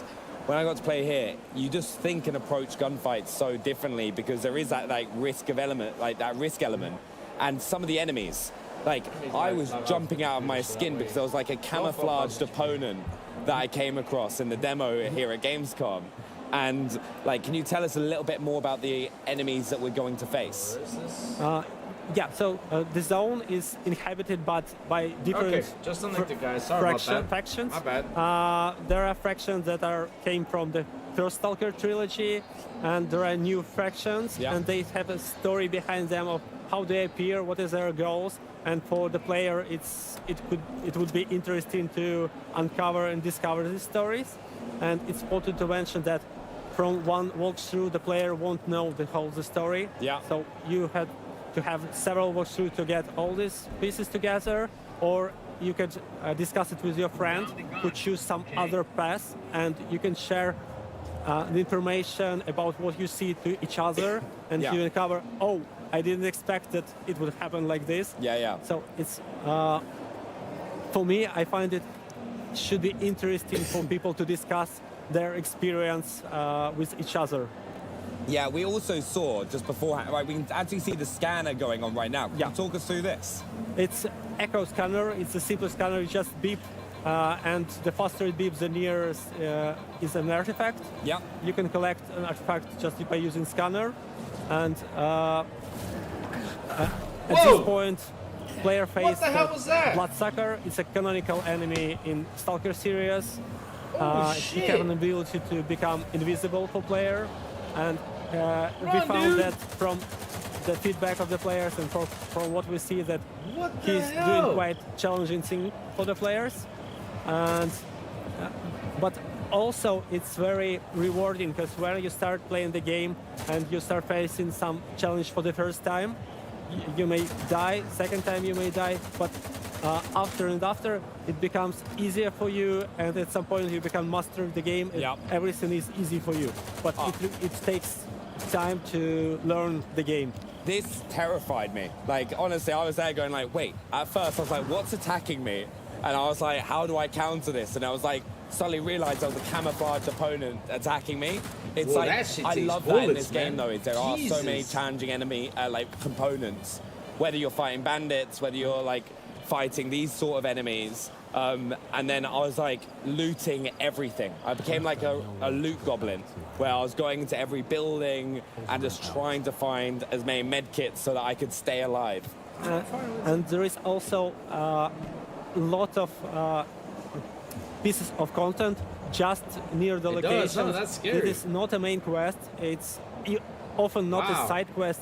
It's just some encounters or narrative little stories to bring you an experience of discovering this real location, real zone. Is that a sausage? And it's not a fake world. Salami! It's full of small pieces. Yeah. And for me, I find it very interesting to discover. Even if I know the game pretty much, still the world map is so huge. So even for me, going back to some locations make me feel, oh, I didn't expect to find it here. Oh, they bring something here also.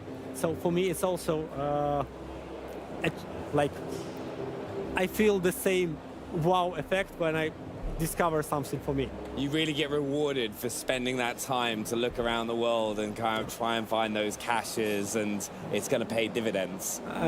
Yeah, it's one of the main goal in making this game is to bring as much freedom and allow player to be as he wants to be or she wants to be, to play the role they feel that works for them, and the player could like start being very rude and cruel, and they can act totally different in this game. I'm enjoying as, this, just listening to like everything you a have to player say. who want to be on the friendly side. So there are a lot of freedom. It's rewarding. So even being cruel is rewarding, but there is a balance. Like the game will also punish you for something. No, 100%. And I think one of the main things is for everyone who's been watching and wants to get their hands on the game, when are they going to be able to play? It's November, so it's not so much time left. And for us, we are like everyday accounts. We are doing everything possible to bring as polished gameplay as possible, and I hope you enjoy it. Well, honestly, from what I played at Gamescom, I can't wait to play it more. But thanks so much for stopping by. You can get Stalker 2 Heart of Chernobyl on November 20th. And of course, it launches day and date on Xbox Game Pass as well. But now to a new line of Xbox accessories, making a splash here at Gamescom. Take a look. But thank you so much, EJ. I appreciate that, mate. Thank you. All right, let's talk a little bit now. Video games. That's right. Good job. Oh, this is cool. Hold on, let's watch. This is cool. Leo has issues with his motor ability. He doesn't have access to a lot of things. There's so many disabled people that deserve a shot to be like everyone else. I want to be a part of this world. So this is my Xbox adaptive joystick. It allows her to use the controller without using both hands. It just clicked to him. This is a joystick, I manipulate the character, and this is how I'm gonna move myself. You've got every button covered. This is how we do it. This is That's like cool, fun guys. That's stick cool. pop-up. Hands down, that's cool. You can get different sizes, and this is what I use to make it easier to maneuver. You can get files from the Xbox Line Lab. Then you can go somewhere else and get it printed. Be yourself, design it how you want. You're playing with your Xbox controller. Right side, right side. With the Xbox controller assist, when he needs help, when he gets stuck, I can at least hit the gas for him. Then he can control the rest. Having the joystick levels the playing field for him. Your character, he can fly. He can do everything you can't do. He enjoys winning and will definitely let you know when he does.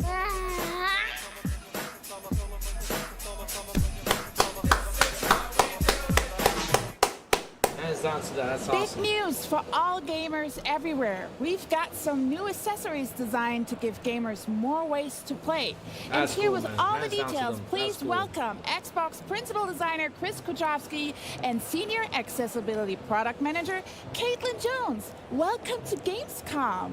Thank you. Maxie. Yeah, thanks for having us. How's Cologne treating you? All good? I love it here. Yeah.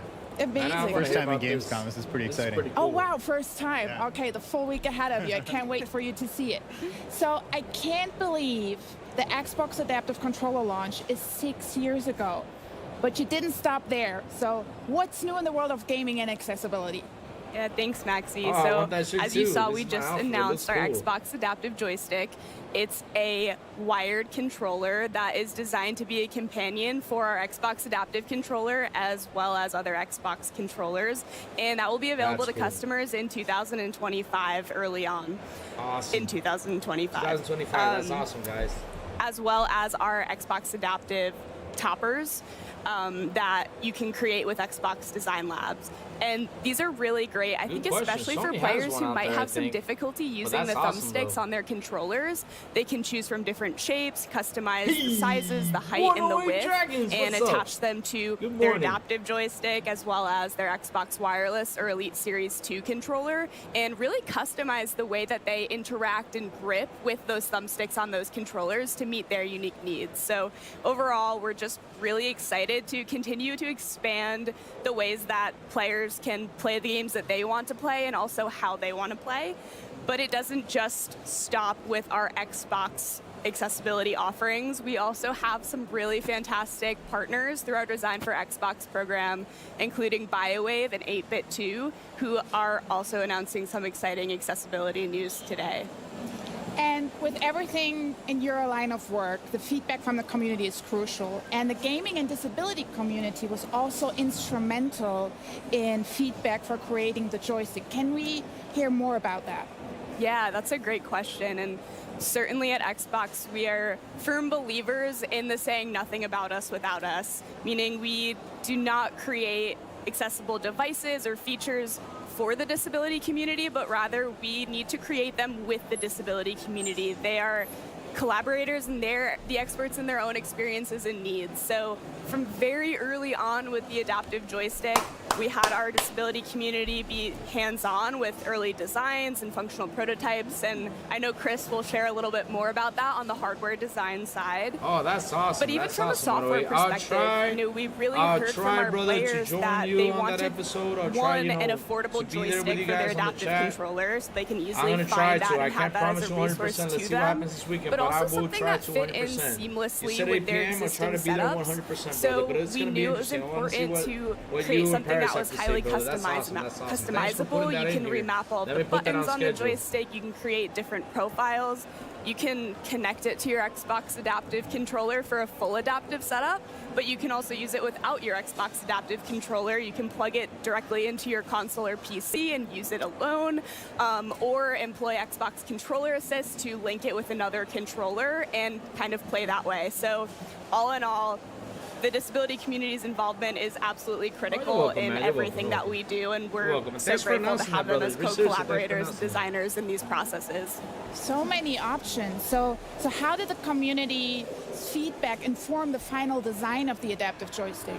Yeah, like Caitlin mentioned, we're always looking for that feedback. And for this device in particular, we actually visited a hospital in Seattle that uses gaming as therapy for some of their spinal injury patients. So what that means is we went there with a box of prototypes, got feedback on the grip size, the shape, the number of buttons, where the buttons were located. They liked some of the stuff, they didn't like some of the stuff, and that's exactly why we're there. One of the most important things that we took away from that meeting was the importance of having the controller be mountable. Lets you put it in a lot of different positions, hold it stable if you're not able to hold the controller in your hand. So we added this threaded insert here that's the same one you'd find on a camera tripod or actually on the adaptive controller as well. And so that really allows you to use non-hand body parts with the controller man, easily. That's awesome. So we from took that Xbox, man. feedback I mean, every time I and see then stuff used like it to that, iterate on the design. I'm really happy. Wow. That makes me really happy. And because just everyone curious, should how game, does man. that process Everyone look should like game. of creating? Do you 3D print prototypes? Do you mold? What do you do? We do both of those things. Usually, I like to start making something that goes in your hand by making it by my own hands. So we'll take a block of foam, carve that away. We'll take a 3D print, add clay to it, and then sand it away. And I'm doing this in the design lab, in the workshop in my garage. And we're just really iterating constantly to get the feel right, to get the ergonomics right, the position of the buttons right. We usually start with a very primitive form and then add those details throughout the design process. One of the other things that's really important from my perspective as a designer, and this maybe sounds obvious, it's an Xbox controller. It should look like an Xbox controller. So many of the adaptive products that gamers have to use, they might look like hospital equipment or something you have to use rather than something you'd want to use. Like Xbox makes cool products. We want our gamers to want to use the products, and so using the same form language, the same color, material, and finish really helps it feel like a part of the Xbox family, and that goes a long way in removing some of the stigma that's associated with crazy. using adaptive products, and that's a really important thing that I think design and Xbox brings to the table here. Yeah, it looks very well next to the adaptive controller, traditional Xbox controller, so good job. Good job.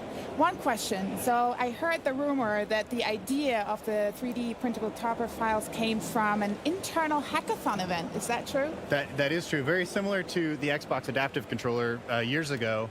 The adaptive thumbstick toppers were born from a hackathon project. So hackathon is a week where Microsoft employees get to take a break from their day job and work on a passion project. I don't want to read it. And this particular team was inspired by really the high cost of adaptive accessories and doing custom setups like that. So knowing that 3D printers are a lot more available for at home or as a service, they combine these two ideas to create a great range of products that offer gamers a lot more options to customize their setup just to exactly what they need.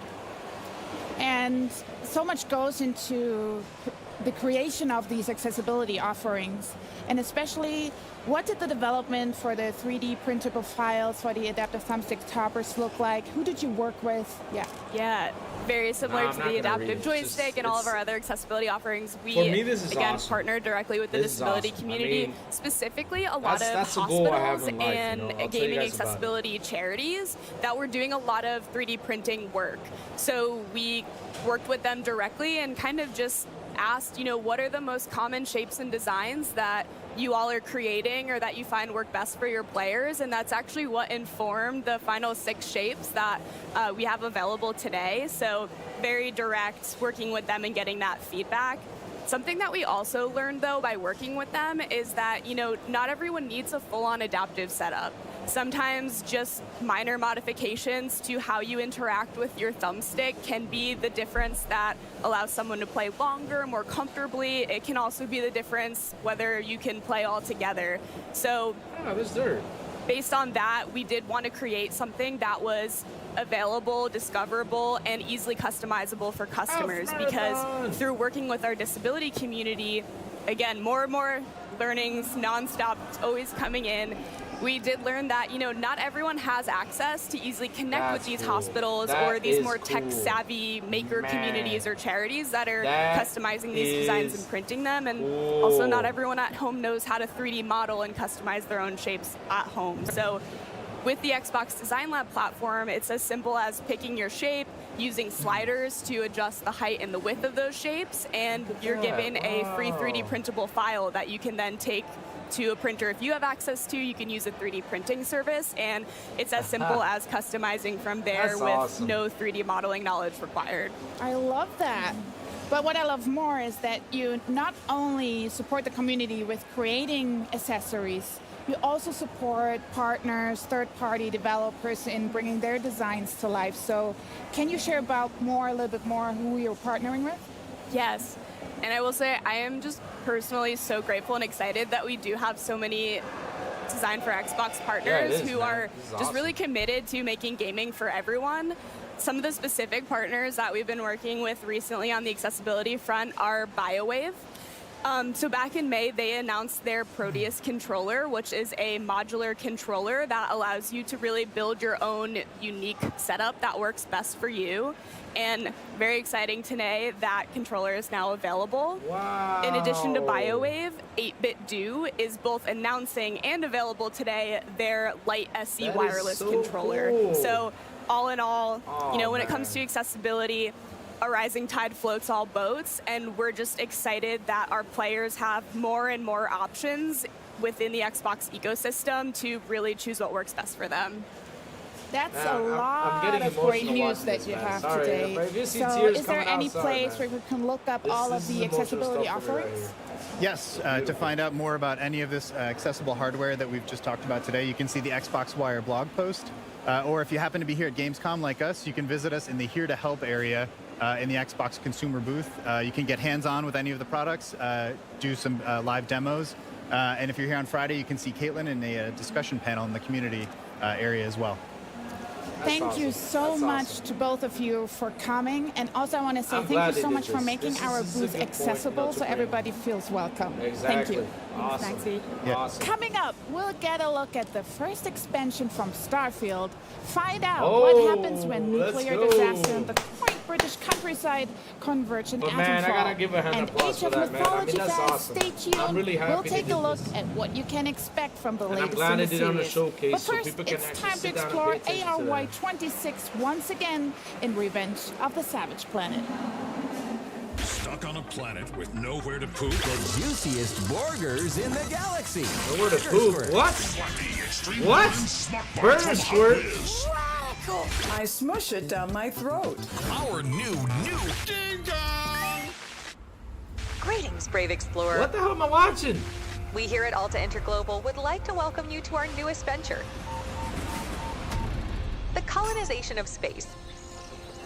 You've spent almost a century hurtling through the universe in cryosleep, ready to begin your work on this strange alien planet.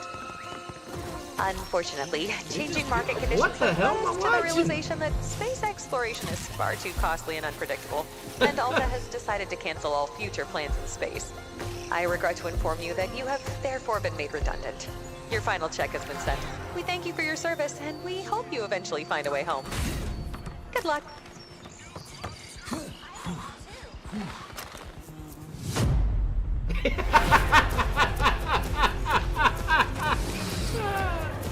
Yo, this looks fun. What? No way. Yo, what is it? Whoa.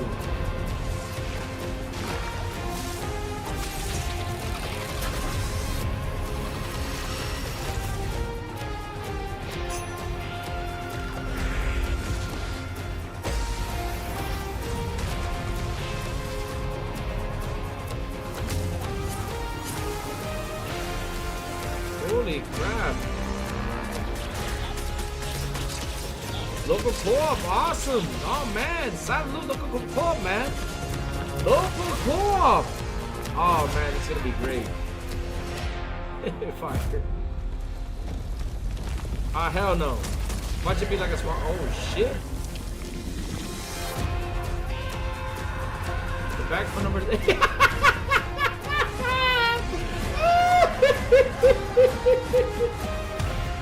Revenge of the Savage Planet. Oh man, this is cool. Silent, we gotta play this. Oh man, wait, what's gonna happen now? Yeah.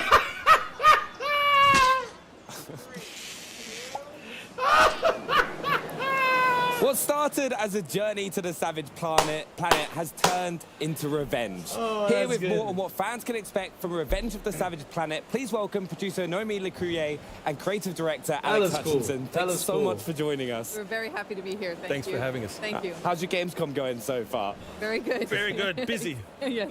It always is. There's so many games to play, so many things to see. But Alex, it's been a journey getting here, and not only to the sequel to fans, but also to evolve the game as a whole. Can you unpack that for us? Yeah, I think it's been a pretty crazy half a decade for not only us, but for the entire games industry. So we originally began So I as a guess the studio show's called gonna end with Typhoon Starfield then, Studios. We with made Savage Journey to the Space. Savage Planet. We were acquired by a large multinational. The pandemic happened. We updated the game, and on the day we shipped, that same multinational made us all redundant. So we found ourselves sitting around trying to figure out what to do. But luckily, we decided to reform. So we're a new studio, Raccoon Logic.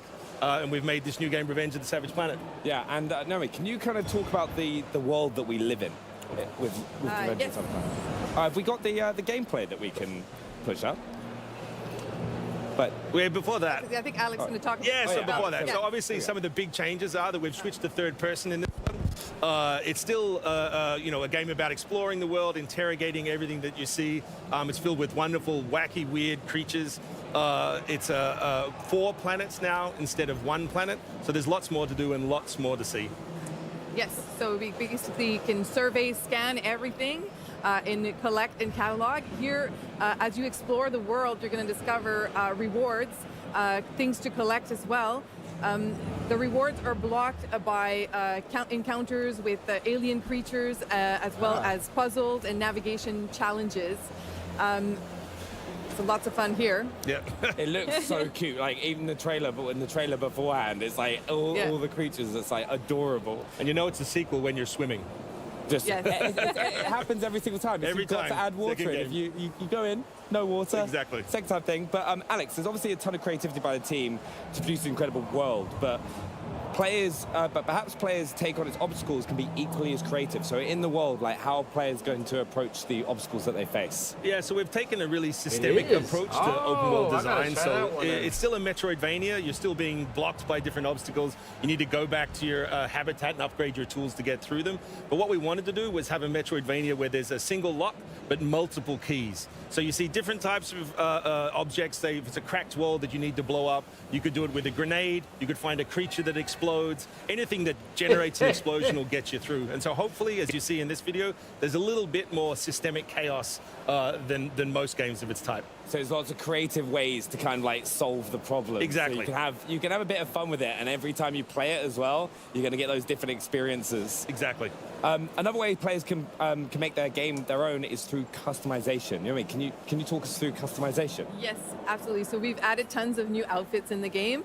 You can mix and match between the different outfits. So whether it's the helmet, the boots, or the gloves, all the outfits are inspired by sci-fi themes, famous like Star Trek. Here we can see some of the suits here, as well as like Power Rangers. So if you put on the red shirt, you get killed immediately in the game, but you reprint. What have you got wrong with the red shirt? It's just a trope. It's just a trope. You also have a habitat where you will find all the main modules Awesome, like you see here, the Power PC Rangers. that you will use throughout the game. But there's also another section that you can fully customize with lots of things. So as you explore the world, you will find Alta Crate containing Alta bucks that you can spend in the Alta store on furniture, accessories, and basically a lot of useless junk to really make the space your own. So I hope players have a lot of fun with that. It's like my own flat all over There again. you go. Just lots of stuff from Gamescom will kind of like come with me, and by the end of it I'll have plushies for days. But co-op is such a big part of the game as well. Can you kind of talk us through that, Alex? Yeah, so a lot of the team members have worked on different two-player co-op games, whether it was Army of Two or Far Cry 4. We've had a lot of success with it. We think it's an intimate way to play with your best friend, your partner, your kid. And this time we've made sure you can do it in any way you can imagine. So there's not only network co-op, but there's split-screen co-op. You can play on the couch, and even cross-play, so you can play on any system with any other system. I love playing split-screen games as well. Like I grew up playing with my brother. Like every single game that we get our hands on to do split screen, that was always the way I went and played. Perfect. Yeah, also, it's so good you've been able to return to this franchise and bring tons to the fans. This game looks so fun, it feels like fun when to create it. Alex, can you tell us what you think the magic is for this game and what makes fans love it so much? I think it's humor. You know, you see a lot of games that are very gray, very brown, very serious, and we wanted to get back to a world that was fun, that was upbeat, that was optimistic.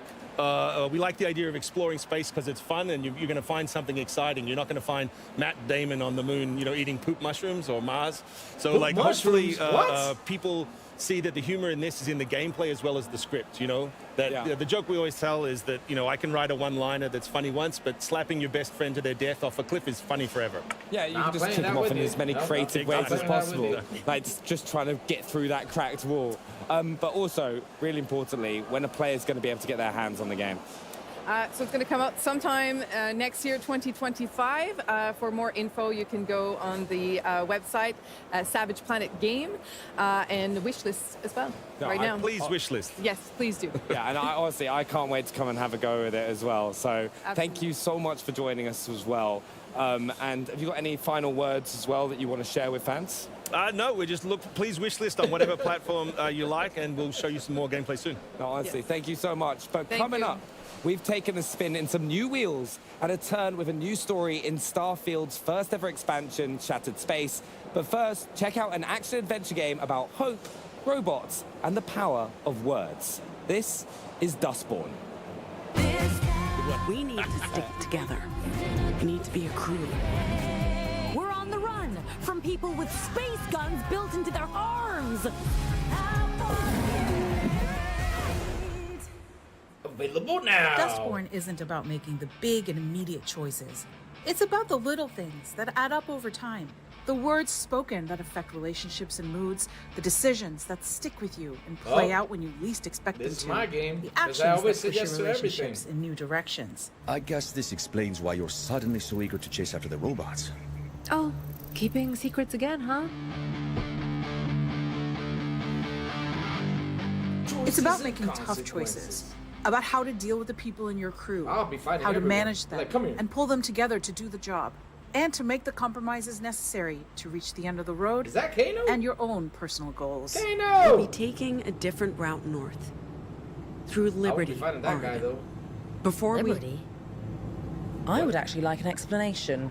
I concur. Think of the game as a way to write your own comic book as you play. Each chapter or issue starting with a new cover, displaying what you're about to experience, and each of them ending with a comic splash screen. These pages present key choices made in the previous issue that could have an impact later on.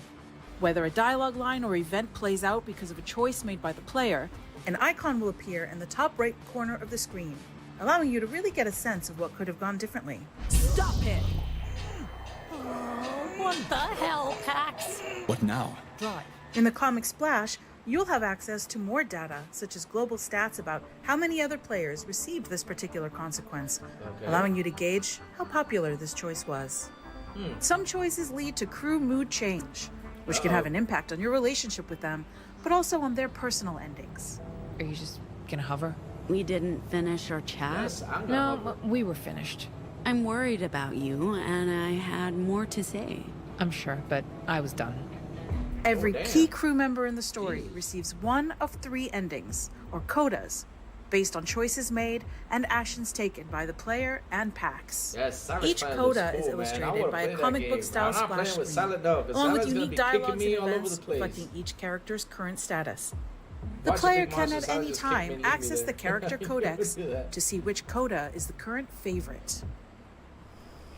The crew respects you.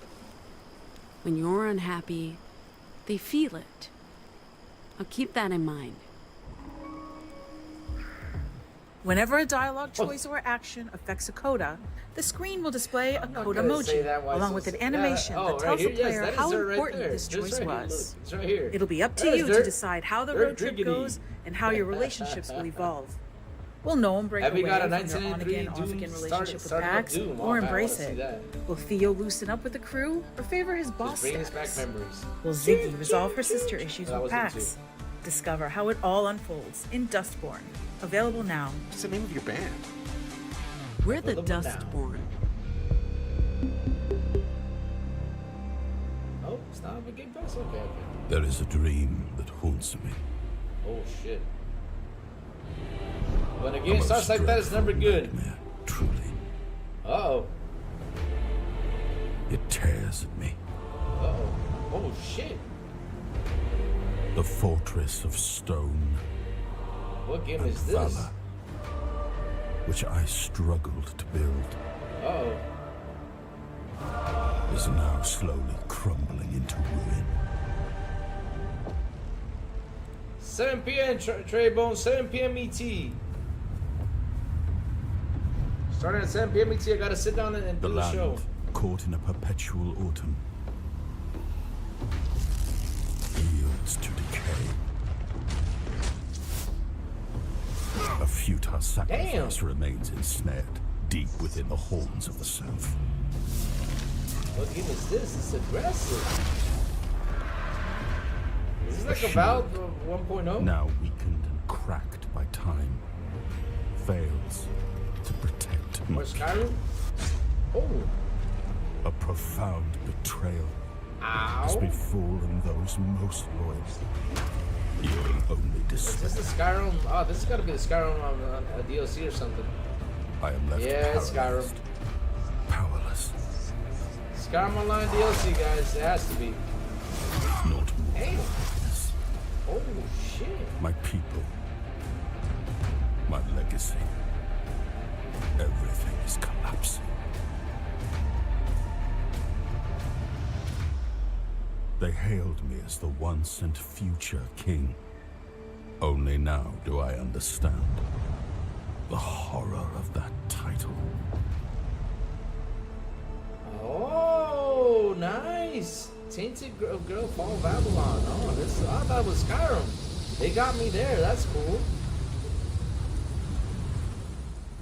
It's one of my favorite massive open world space adventures, and it's just got its first ever expansion coming up. Here with more on Starfield Shattered Space, please welcome lead creative producer Tim Lamb. Hi Tim, how are you? I'm doing fantastic. Nice to meet you. Tim? Awesome, it's lovely to speak to you today. So let's chat opening night live. We had a really fun look at a very vibey trailer about some vehicles. Could you tell us a bit more about that?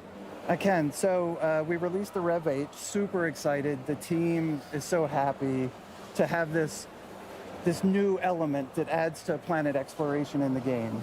So, you know, we have these dynamic worlds with, you know, dense terrain, lots of very interesting obstacles, and like now those worlds are our playground to drive around on. Heck yeah. We have a lot of in navigating that, we have vertical boost, forward boost, we have a weapon on there. It's like a lot of different minute to minute, just like fantastic gameplay opportunities for players. Yeah, super exciting. And Vasco looked like he was having a good time as well in the back there. Love that, love that. Now, let's talk a wee bit about the story in Shattered Space. It's very dark and mysterious. Could you tell me and everyone watching a little bit more about the story? Yeah, so I think there's a hopeful optimism in the giant sprawling adventure of Starfield. You go to a lot of different locations, you meet a lot of different types of people, the cast of characters there, and Shattered Space, that tone, that mood, we were able to sort of distill it down and focus it into a location in the game around Dazra City. So like we get to meet that new House Faroon, the people there. There's a moment of strife that they had. We get to experience that with them now. Yeah, they sounded a bit intriguing, shall we say, in the footage that we saw last night. So can you tell us a wee bit more about the House of Faroon and kind of who we'll be coming across? So, I don't want to, no spoilers. Sure. You encounter a derelict star station, and this starts you on your adventure to meeting the Faroon. You end up in their home world, Varun Kai, in the city of Dazra. There's been a catastrophic event. You deal with the minor houses of the faction of House Faroon to sort of uncover the mystery of what happened, and then, you know, resolve it as you do as a player. Nice. There's lots of choices in there for you. Okay, very interested to find out what that story kind of leads us on to as well. Very good. Along with that story that we've been chatting about, there are some new game features as well as a huge new planet that we can explore. Could you tell us a bit more about those too? So we have the city of Dazra. We focused, all of our effort has really been focused on the area around the city. So I think the beauty of it is that there's exploration, that you can find nooks and crannies in the game or little secret discoveries or locations you feel like, I know I'm coming back here. So there's like an excitement there. Yeah. Yeah, so I'm so excited about it. Yeah. Oh, I'm so excited as well. I mean, even in the trailer, we saw kind of a very summery, beachy vibe cruising around on our Rev 8 too. Have you taken it for a spin? I have, no, I do. And I think Shattered Space is like a fantastic playground for it. Now, you can take the Rev 8 to any planet. Yeah. You can take it into Varun Kai, Faroon's homeworld, and drive it there as well. But like we support, I think that's one of the great things about our games is we always support any type of play style. So it's like you can play with it, you can play without it, you can take it to Varun Kai, you cannot take it there. Sounds amazing. Yeah. Okay, well I'll definitely be taking it for a spin as well when Shattered Space releases too. Was there anything else that you wanted to chat to us about for Starfield Shattered Space coming out? Anything we can look forward to? You can. I think you can look forward to an interesting story, a handcrafted world, new weapons, new gear, new items that sort of alter the way you might think about Starfield. Amazing. Well, Tim, I cannot wait to play it as well. And everyone watching at home as well, be sure to check out Starfield Shattered Space, launching September 30th with Xbox Game Pass. Thanks again for chatting with us. Now, next up, we're exploring, scavenging, and hopefully surviving the harsh world of Atomfall. But first, let's build a dungeon. Ah, I want to show more stuff on this side.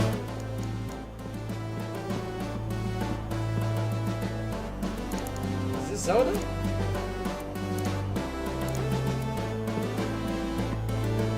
What the hell am I watching?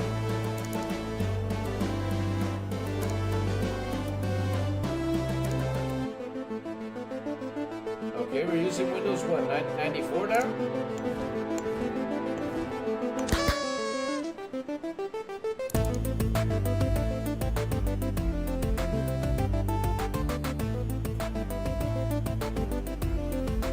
Oh, damn, it's got some action too. Damn.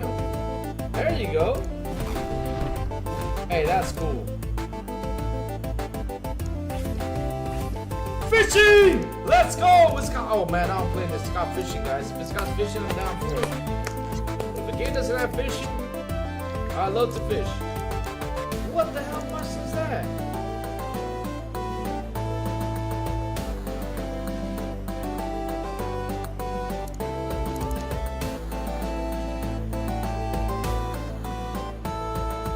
Oh, it's got a lot of rewards. I don't really wish something. Let's build a dungeon. Game dev simulator. That's awesome. Hi there. I'm James, Hi, the James. designer of Let's Build a Dungeon, Wait, a wait, game wait. development Where's Mike simulator from that's coming MySpace? to PC and Xbox next year. If it doesn't have Mike We MySpace, previously then I'm not brought our into game it. It's Let's gotta Build a have Zoo Mike to from Xbox MySpace. Game Pass, so Is it it's Mike's exciting name, to be right? It's back Mike. here sharing news of our next game. Today, we want to share a closer look at our What happened to multi-layered Mike from management MySpace? sim, and also reveal some brand new features that we've never talked about before. Let's Build a Dungeon is designed to simulate every aspect of running a game studio, and that starts with designing something your virtual players will love. You get to decide which quests to put in the world, and whether you want to focus on a traditional RPG built around magic and combat, or something more cozy like fishing or running monster farms. And if you want even more control, we have an exclusive new mode to share with you. Creative mode is our sandbox, but it's a sandbox quite unlike any other. Not only do you have access to literally thousands of assets, buildings, gonna and be a fun characters, game. in Let's Build a Dungeon, you can also tell your own story. We are developing a series of easy-to-use tools that lets you create almost anything. From a production-level dialogue be editor dropping my that lets you characters create off the sky. branching conversations, events, and rewards, to a full AI editor that lets you adjust anything from attack probabilities to spawn rates and weapons.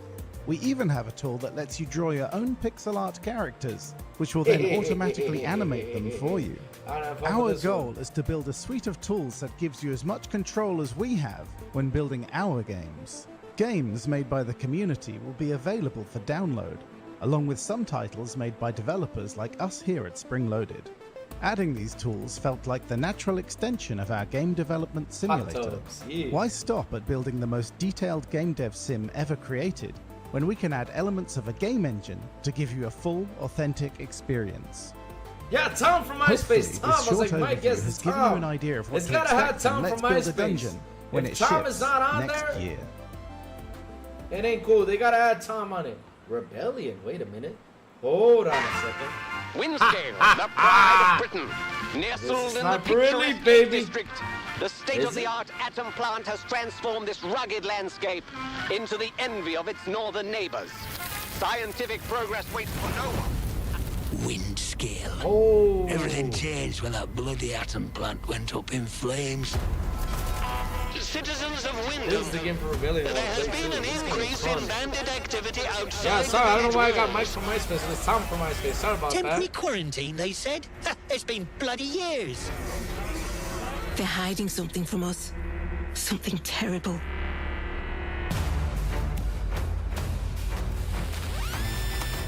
My name's Molly. You got out to trade? Hey, Molly. I got bits and bobs for sale.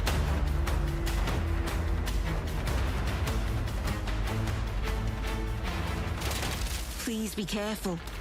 It's more dangerous than you can possibly imagine.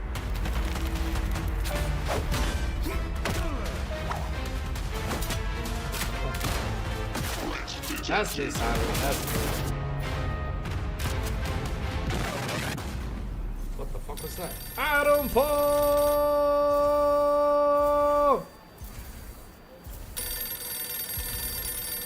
Ooh, Game Pass Xbox. It's mystery and PC. mixed with folk horror weirdness, all set in a not so idyllic post-war British countryside, and believe it or not, it's based on a true story. Let's go! Really? Well, here with more on Atomfall, please welcome Creative Director for Rebellion, Ben Fisher. How you doing, pal? Hi, Ben. Welcome to Germany. Thank you. First Welcome time to here, Germany, or? Ben. I've been here for Gamescom before. Yeah. But not with a game quite like this, right? No, let's talk about that, Ben. Actually, you're right, Henry, because this is a huge departure from Rebellion's most famous series, let's call it Sniper Elite. Can you tell us about this sudden change of pace here? Sure. I mean, it's similar and it's different in different aspects of the game. So we always value sandbox exploration and giving the player lots of freedom in their objectives. But at the same time, this is a survival action game with some sort of RPG-ish elements. There's skills, there's crafting. The story of the game unfolds as you explore. It's kind of a mystery game, so tonally quite different to Sniper Elite. I love the exploration side of it. I mean, from what we just saw in the quick trailer, there's a lot going on. It's not just one sort of trope that you're sticking to. There's a lot to unpack. So maybe as we're checking out some gameplay that you brought along that we can experience, we can jump into some of the influences that have made it into this title. Because, like I said, it's a lot going on here, man. So let's check out some of this gameplay as well. Got to start off with a post box. Yeah. Yeah. Where else? I mean, it's on your T-shirt as well. Yeah. It must be quite a core feature of Atomfall, I assume. It is actually. Ah. So, as you explore the world of Atomfall, yes, we do. You're uncovering a mystery. You're discovering what's happened in this post-apocalyptic quarantine zone in 1950s north of England. Different characters will ask you to do things for them, and they might help in return. And one of the characters that you can interact with is this mystery phone voice. You don't know who they are, you don't know what they want, and you have to choose which characters you trust and don't trust. Oh, there she is. I told you. Kind of like Bosley, Charlie's Angels Brittany. vibes coming through the phone. Yes. Never fails. Exactly. I like that. That's cool. You know, speaking about the story, and Henry, you mentioned it earlier. True story. Like, what is Surely that about? Yes. Well, Surely not. yeah. It's based on real-world disaster that happened. The first major nuclear disaster in the world was in Windscombe plant in Sellafield, so 1957. We wanted to use that as a jumping-off point for a story. So Jason Kingsley, one of the owners and founders of Rebellion, observed that there are lots of games that are kind of like post-atom storytelling, like post-atomic disaster storytelling, but none set around this first disaster that's happened in the world. So we took that as a starting point and thought, what's a Rebellion kind of interpretation of that kind of event? So, like I say, we value that kind of sandbox exploration and player freedom, and then combine that with the sort of unique Britishness, and that led to the environment that we've got in the game. So it's kind of an alternate history story, and it's a mystery that you uncover what's happened. And as part of the process of building that game world, we looked back at 1950s storytelling. So references like Quatermass series, which is one of the very earliest sci-fi serials, or like early Doctor Who, and things like that. Some like UK TV Gold kind of cultural reference points that even if people don't know the reference itself, they know the influences that came from it. And at the time, there wasn't a clear distinction between like folk horror and sci-fi and those kind of stories. So it's a blend, it's a natural blend in the storytelling style of the 50s. Oh, I love that. You have to chuck some cricket bats in there for good You measure. see a cricket bat? Hell yeah! You know, now this is my game now. It's got a cricket bat. Is, like you say, a bit of a cricket bats are the best, man, to beat them things. Long range, but in here we're getting cricket right bat. up. Even the fact that it's first-person camera as well. Like, these are conscious decisions you've made. So why did it feel right for Atomfall to treat it that way? So in the case of Sniper Elite, you are an elite trained sniper. Carl Fairbairn's like a human sniper rifle, right? He knows exactly how to fire a shot, miles to take out that one guy. This is a different character in a different situation. We wanted it to be a mystery, so there are no signifiers of age, race or gender for the player character. They're wearing gloves, so you don't know who they are. Their backstory is part of the mystery that you may or may not uncover as you explore. We wanted you to feel more like it's not so much a war zone as a pub brawl. You're desperately attempting to survive. There's not much ammo around. The guns are all rusty because everyone's been trapped in this quarantine zone for 5 years. You're mixing melee and ranged combat. You can throw your melee weapons. You can kick people to make them stagger back. We wanted you to be constantly, desperately mixing options and scavenging desperately for resources. So there's a real kind of tension as you play, which is very, very tonally different to Carl, who's calm and controlled and reads an entire situation before he decides what to do. I think we can definitely get on board with the pub crawl element. My entire playthrough is like it's a scene from Kingsman, basically, and it's gonna feel good. It's gonna feel great. Talking about Kyle and that he's an iconic character. What about the characters in Atomfall? Our player character isn't maybe so much of the focus, but are there other people that we're going to meet that are going to be key? Yeah. So I need to have the right answer that doesn't spoil too many things. But as you explore the game world, different characters will ask you to help uncover the mystery of what happened in the Windscale plant and maybe ask you to do something when you get there. And if you do that for them, they might try and find you a way to escape this quarantine zone, or they promise to. Yes, so as you explore, you've got to decide who you trust and who you don't trust. This is the Xbox Showcase. Whether you think they're telling the truth, they're trying to manipulate you, whether you believe the same things as they do. So it's all murky shades of grey. There's no good guys and bad guys, and it's all completely open to the player. So you could theoretically kill every character in the game, and there's still a way to finish the game. Last night you could was theoretically play through and kill no one, Gamescom and there's other routes available to you. So we really pushed hard into giving the player lots of options and lots of rewards for observing and choosing what to do. So there's lots of tropish characters, lots of kind of characters that fit this world of being north of England and also being 1950s, 1960s culturally. Yeah, I like that. I mean, as a fellow Scot, Ben, really quick, are there any maybe Scottish people in there that we can look forward to meeting?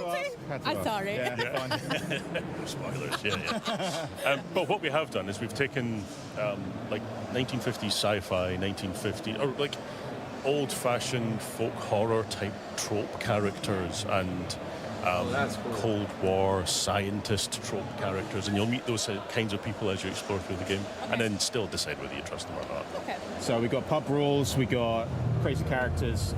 They're all living in this open world building experience. Can you tell us more about that? How did you construct it?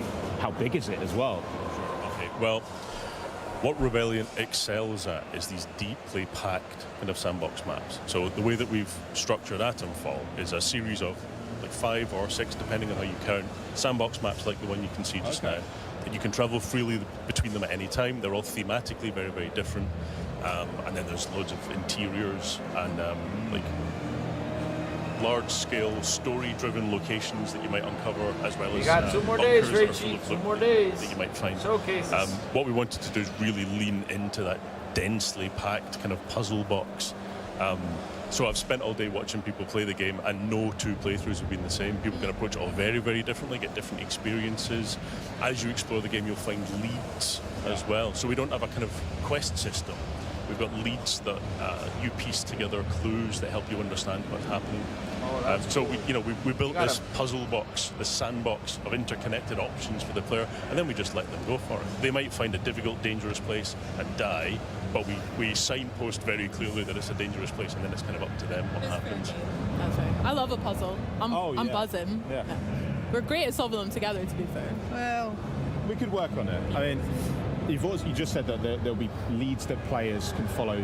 Tell us a bit about how they're equipped to do so, because we just saw like literally pulling out a metal detector and taking part in that great British tradition of finding some old coins or whatever it could be. But what are the other ways we can do that? Yeah, so you might find a lead that someone's hidden in a box under the ground somewhere. They've a bit of storytelling around it to draw the player in and make them try to understand how it fits to the game world. But there's also characters that you might find in the world. There's friendly characters that you can barter with, and they might sell you or rather trade something with you which has a lead in it. Or if you do some trade with them, they might get friendly to you and give you a lead.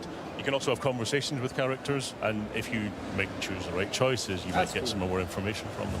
The way that we've approached those is the same kind of high stakes player freedom So you can get the conversation wrong, right? You're not working your way down a list of conversation topics until they grey out and then moving on to the next one. It works more like a real conversation. So if you judge their personality wrong and say the wrong thing, they might shut down and stop talking to you. And you've pruned a chain of leads that you might otherwise have found something interesting in the game world. So you're always having these influences and layers that you may even not notice are there. That sounds so smart. I can't wait to dive into that as well. That's so cool. I understand there's some crafting elements in that as well, and also, you know, metal detectors, scavenging. Can you tell us what that kind of looks like in Atomfall? Sure. So the player's desperately trying to survive and finding materials to help them survive. Yeah. So even if they find a gun, there might be 3 bullets for the gun. So they can find materials that let them craft things to help them heal or help them in combat, so Molotov cocktails and makeshift grenades and things like that. So you find yourself trapped into a corner and you can make these resources that help you survive.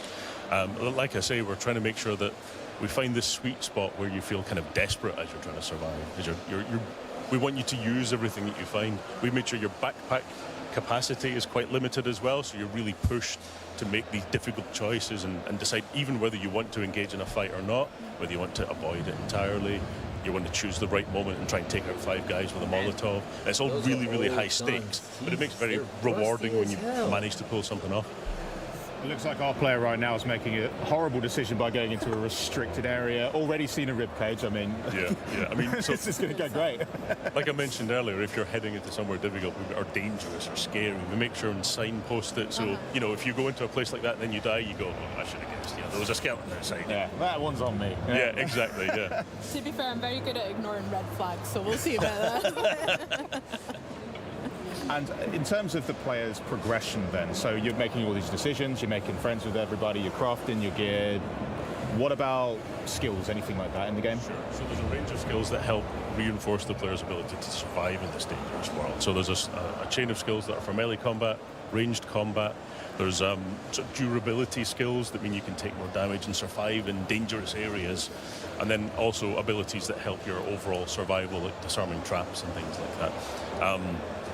So really we wanted to keep it grounded so that there's always that sense of threat and pressure, but we wanted to give you some advantages. So you might learn a skill that lets you throw a melee weapon, and if it's bladed, it'll stick in targets and things like that, just to help give you that edge over the course of the game.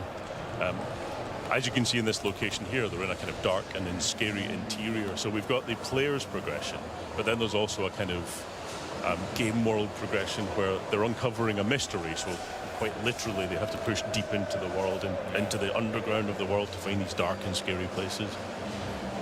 We try and keep it tense the entire way through the game.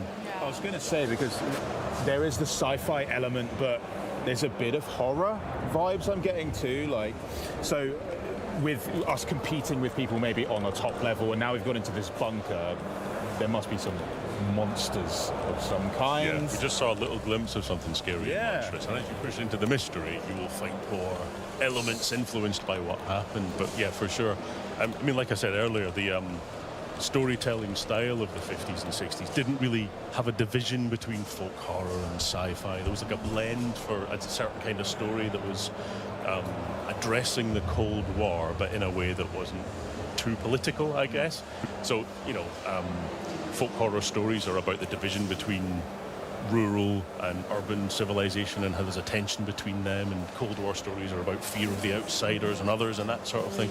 And there's thematic resonances between all of these different storytelling styles, which make it really easy for us to push into these otherworldly horror elements as you push into the mystery. Nice. That's so sick. We've got quite an atmospheric bunker, like you said, as well. Have you got a favourite part of the maps that you can share us with? Again, nothing. I'm really pushing it here, but any favourite place to maybe have a picnic or anything like that? Well, actually, there is a favourite secret place which I can tell you about a little bit. So, as the player is starting the game, they're given one lead. A person tells them that the heart of this mystery is a location called the Interchange. So to begin with, you're trying to find this place, and as you make your way in, it's all unpowered, it's been shut down, it's been quarantined, and you push into it and open it up more and more, and it's like an unfurling flower as you find all of these leads that are the heart of the mystery. And the more you find, the more leads there are to find. So you end up in this kind of like snowball effect. He's just picked up a Cornish pasty. Oh yeah, oh, yeah. Stunning. Yeah. Well, this is pre-Greg's era, I suppose. So we'll take all we can get for now. That's brilliant. Just don't ask what meat's in it. I don't want to know. I don't want to know. It's really fun for me to see like the contrast between that dank bunker we just came out of, and then like the overworld is so lush and vibrant. And listen, I've been to the north of England. It's not always this green, so sometimes, yeah, exactly. I mean, I live in London, and it's just grey all the time. So any green I can get is good. But it's the Lake District on a good day. Yeah, exactly. So, will we see many other types of biomes or environments in the game as well? Yeah. So one example would be there's a woodland nearby, but it has more of a kind of spooky folk horror-ish tone. As you get into it, it feels more mysterious and occult. And there's a group of kind of pagans that if you tread wrong, they'll cut your face off with sickles, you know. Yeah. Or you can find a friendly character who's sort of part of that group and talk your way into their compound. So we give you all these different options to, you know, for whichever faction there are, ways to befriend them or get in a fight with them. Yeah, I like exactly. that as well. Very good. I mean, I think we, especially at Xbox On, are super excited for Atomfall and to check it out and maybe even come across ourselves, because Henry and I and Charlie have actually been scanned into the game, which we're very excited to maybe come across ourselves. Oh, there we are. Yeah. There's Henry getting his wee... Yeah, I have to say it's maybe not the most flattering, methods of doing it, but what are you actually doing to me there? Because I just signed something and agreed to show up dressed as a big baby, and apparently that's for something. All right, I'm back. No, this is all massive. I'm back. What's happening? What is it that you guys have to do to get someone scanned into your games? Because the realism is quite impressive. Sure. So we go through a highly detailed scanning process of every angle of your face and different configurations. So we get wrinkle maps and things like that. Then, of course, yeah. So we didn't bother with the wrinkle maps. Great. So they're all assembled by character artists and rigged so they can animate. And then we, in the case of Atomfall, we then put that in a sort of character builder system. That means we can put costumes on the characters. We might grub your face up a bit because, they've been surviving for 5 years without washing machines and soap. And then we just find exactly the right spot for each kind of memorable face in the game. I'm definitely looking out for where I am. If I'm on an enemy, that's okay. I've always wondered what I'd look like if I had a cricket bat to the face. So this is great. And you're going to be getting scanned in pretty soon. Yeah. I can't wait. As long as you put some fake eyelashes on me as well, then make that. I'll make a note. Yeah. Are you in the game as well? Have you been scanned? No, I haven't been scanned yet. Okay. No. You have to shave a beard off if you want to get. You had to do that. That was fun. Yeah. It was just the beard that we had to shave. Right. Yeah, the rest was optional. Oh. Whoops. Honestly, I cannot wait to play this game. It looks bonkers. It looks British as heck. And honestly, we're going to play it so much when it launches next year. Thank you so much, honestly, for stopping by. Enjoy the rest of your Gamescom. And excellent. Thank you very much. And we are going to be taking a little look at some other games, but your game's coming out in 2025 on Xbox Game Pass, which is great. But next up, we're going to be throwing it back with some Age of Mythology retold. But before we do that, we do want to check out some new gameplay. It's Dragon Ball. Oh yeah, Sparking Zero. It's back. Check this out. How long is this showcase? It's supposed to be 2 hours. We're going longer now. There we go.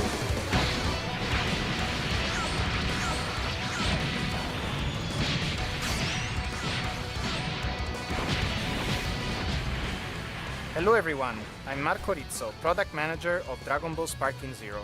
Thank you for joining us today in this exciting showcase. Today we will show you some new and exciting gameplay footage featuring characters that we have revealed during the opening night live. But before that, let me give you a reminder on the 2 single-player game modes that Dragon Ball Sparking Zero has to offer: Episode Battles and Custom Battles. Yes, Dragon Ball First again. up is Episode Battle. In this single-player mode, you can take the point of view of 8 different characters, including Goku and Vegeta, and enjoy famous battles from the anime. For each stage, you'll be playing through an introduction before heading into some of the most iconic fights in Dragon Ball Z and Dragon Ball Super.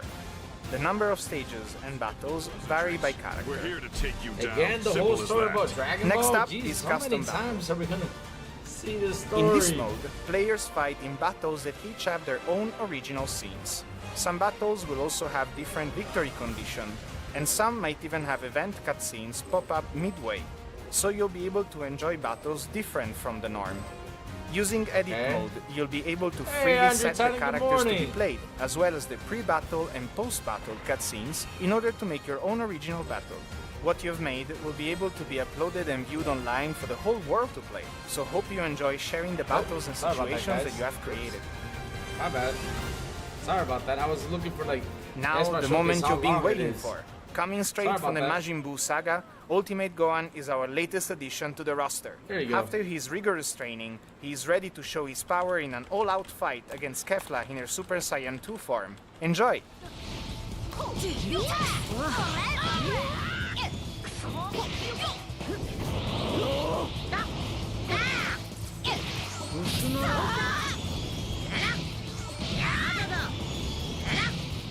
Well, they said 2 hours long, but now it's like 2 hours and a half. Oh my trader, sorry, I was looking for like how long it was because I was like, whoa, this is gonna be a long showcase today. I thought it was 2 hours though. It's supposed to be 2 hours, but it's going to 2 hours and 15 minutes. Wow. And more because they gotta show something else.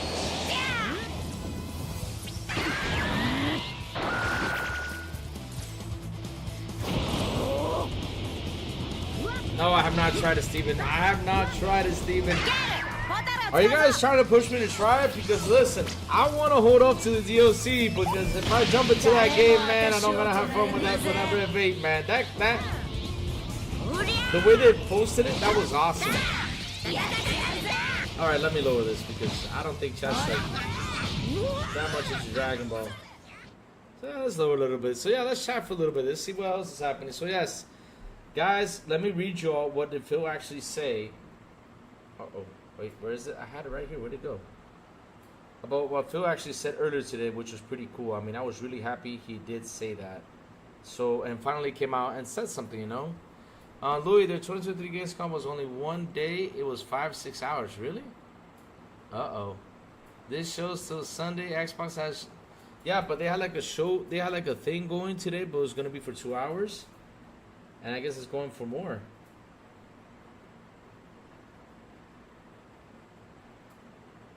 Let me see. Where is what Phil said? Here we go. All right. This is what Phil said in his speech, right?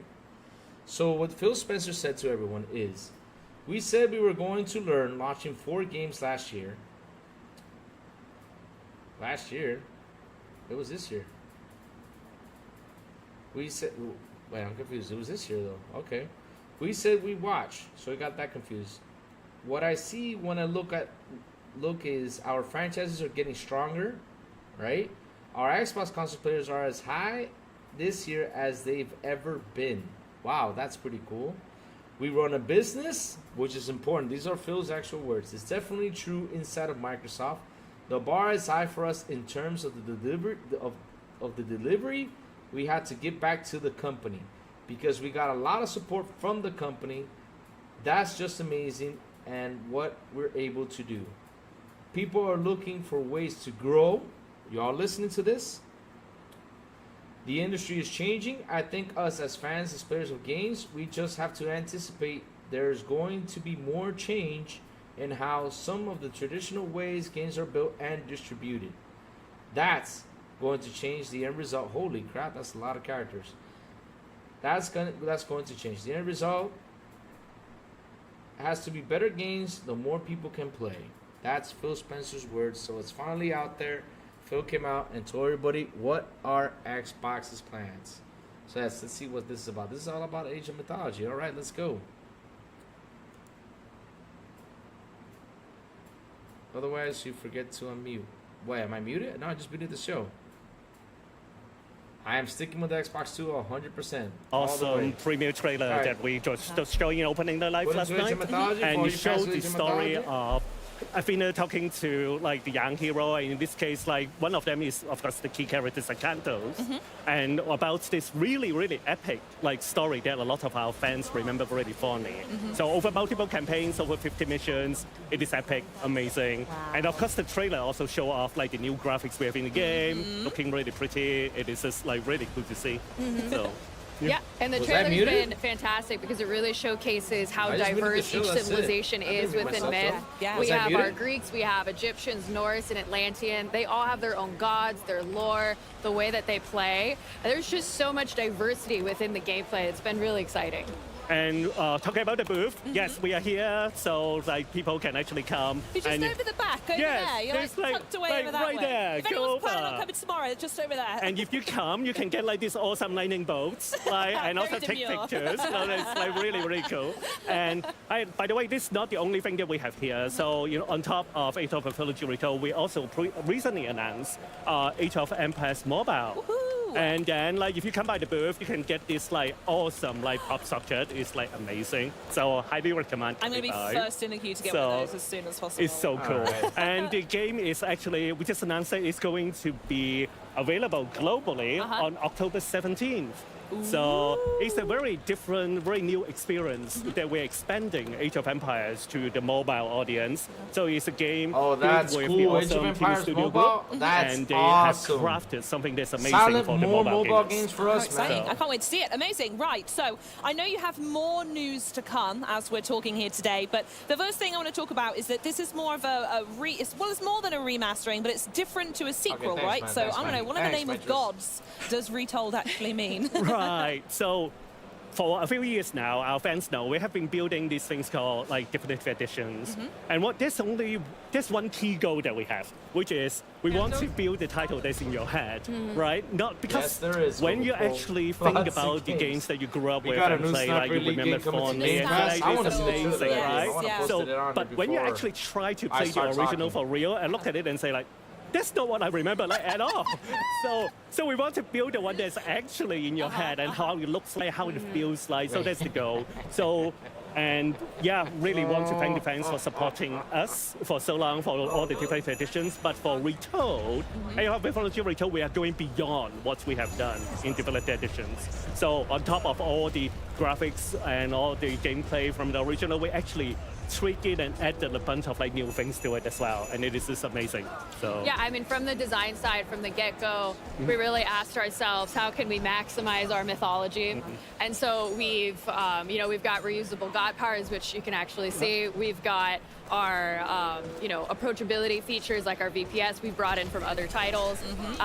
We've got a more favor-based economy, so you can build more monsters, and our population cap is much higher now, so not only can you build more monsters, you can just build more of everything. You add me at more monsters, I'll stop you there. It feels like a love letter, really. Everything you've learned so far, you're bringing back, and I love the idea of taking out what you see in your head and then making that version of the game. I think it's absolutely wonderful. So you mentioned a little bit about god powers, actually. I heard we have our very own gods wandering around at Gamescom, by the way, while we're on the subject. Yes, we have invited them to the booth, so you also can actually see them. We have Athena and Zeus here in our booth, so come by, see them. Like, you can see them on screen like that. Zeus loose. Goodness me, where did you find that? They are amazing. That is so nice. cool. Oh my Yes. goodness me. Please come by. It takes a lot of work for us to invite them to the booth. So A lot of convincing. a Love lot of it. convincing. Beautiful, awesome. Okay, back to the game now. Sorry, tangents. So, seeing the gameplay that we just saw just then, it's really clear that the team has been hard at work on the visuals. I think you both mentioned it already. Yes. So, what can we expect? What exactly does that mean? So for graphics, we actually have redone every single graphics that you that was actually see in fantastic. the game. So like every single 3D asset, every single animations, like effects, all of them are completely rebuilt. So just for this game. And it's amazing. The team did really, really good work. But we want to make sure that you also keep the flavor of the original. Of course, because yes. again, we want to build a game that people remember. So Zeus! it's really, really good. Yeah, I mean, it has been a labor of love. I will say that much. So we've gone asset by asset.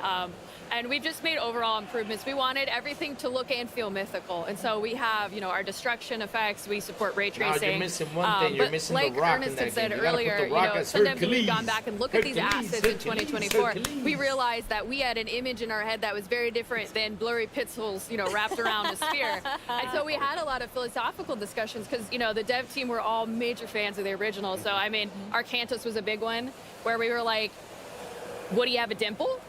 Or would his chin be more square? Would he have... I want to be in those meetings, please. They have been really fun. You know, it's part Rorschach test looking at some of the assets, and then it's like labor of love, and it, you know, it all comes together to make that game that we remember loving and playing.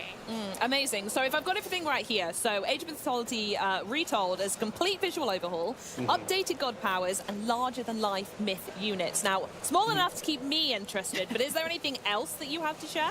Yes, definitely want to say that, remind people, one of the coolest things that we have done for here is that we are releasing on PC and Xbox with crossplay, like at the same time. We have never done that with any Age games, so it is the first time we're releasing on multiple platforms at the same time. So really, really happy to be able to bring the game to not only to the keyboard and mouse player, but to controllerless players as well. Because the game people really remember, beloved it. We want everybody to be able to play together. And you've had some fantastic versions on the console recently, so Yes. those players want to absolutely join you. Now, you also have some other really exciting things to tell us today. I know I'm really gripped for this, but what can you tell us about the Freya Gods pack? Oh, I am so excited to be able to talk about this. Here we go. So the Freya God pack really is kind of like a new DLC type for us.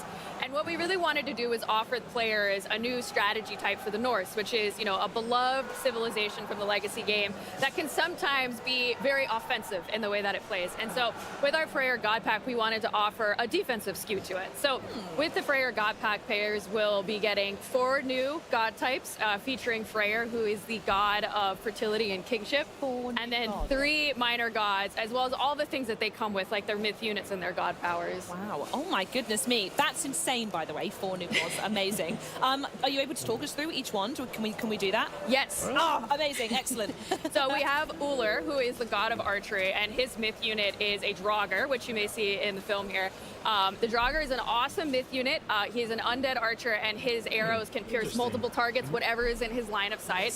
We have Aegir, who is the god of storms, and his god power, he has a horrifying hailstorm that will slow everybody down, and it's very frosty. And he is one of the best myth units, which is a rock giant, and if you upgrade him, he can eat buildings, and he will.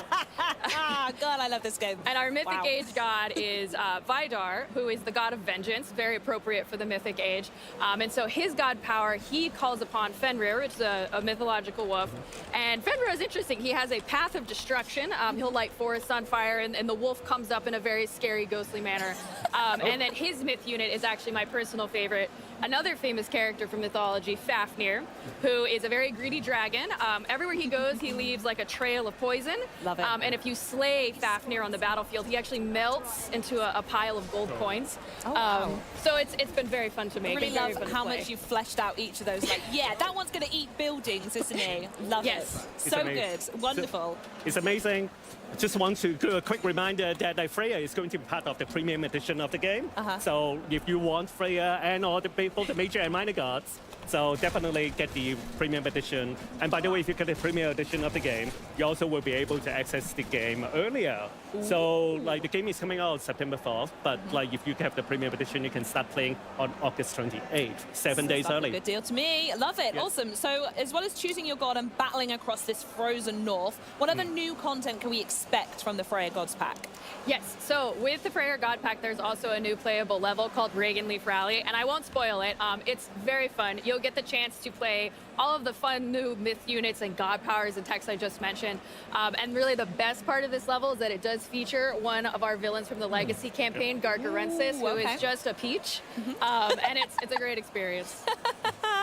I'm stuck on Peach there. I can't wait to unpack this expansion, but I need to ask you both, Ernest, Preston, what dates? I know we spoke them a little bit, but let's go over it one more time so everyone's got them written on the calendar at home. Yep, September 4th is when the game is coming out. So, but I do want to be clear that the way that we like to build our game, September 4th is really just the beginning.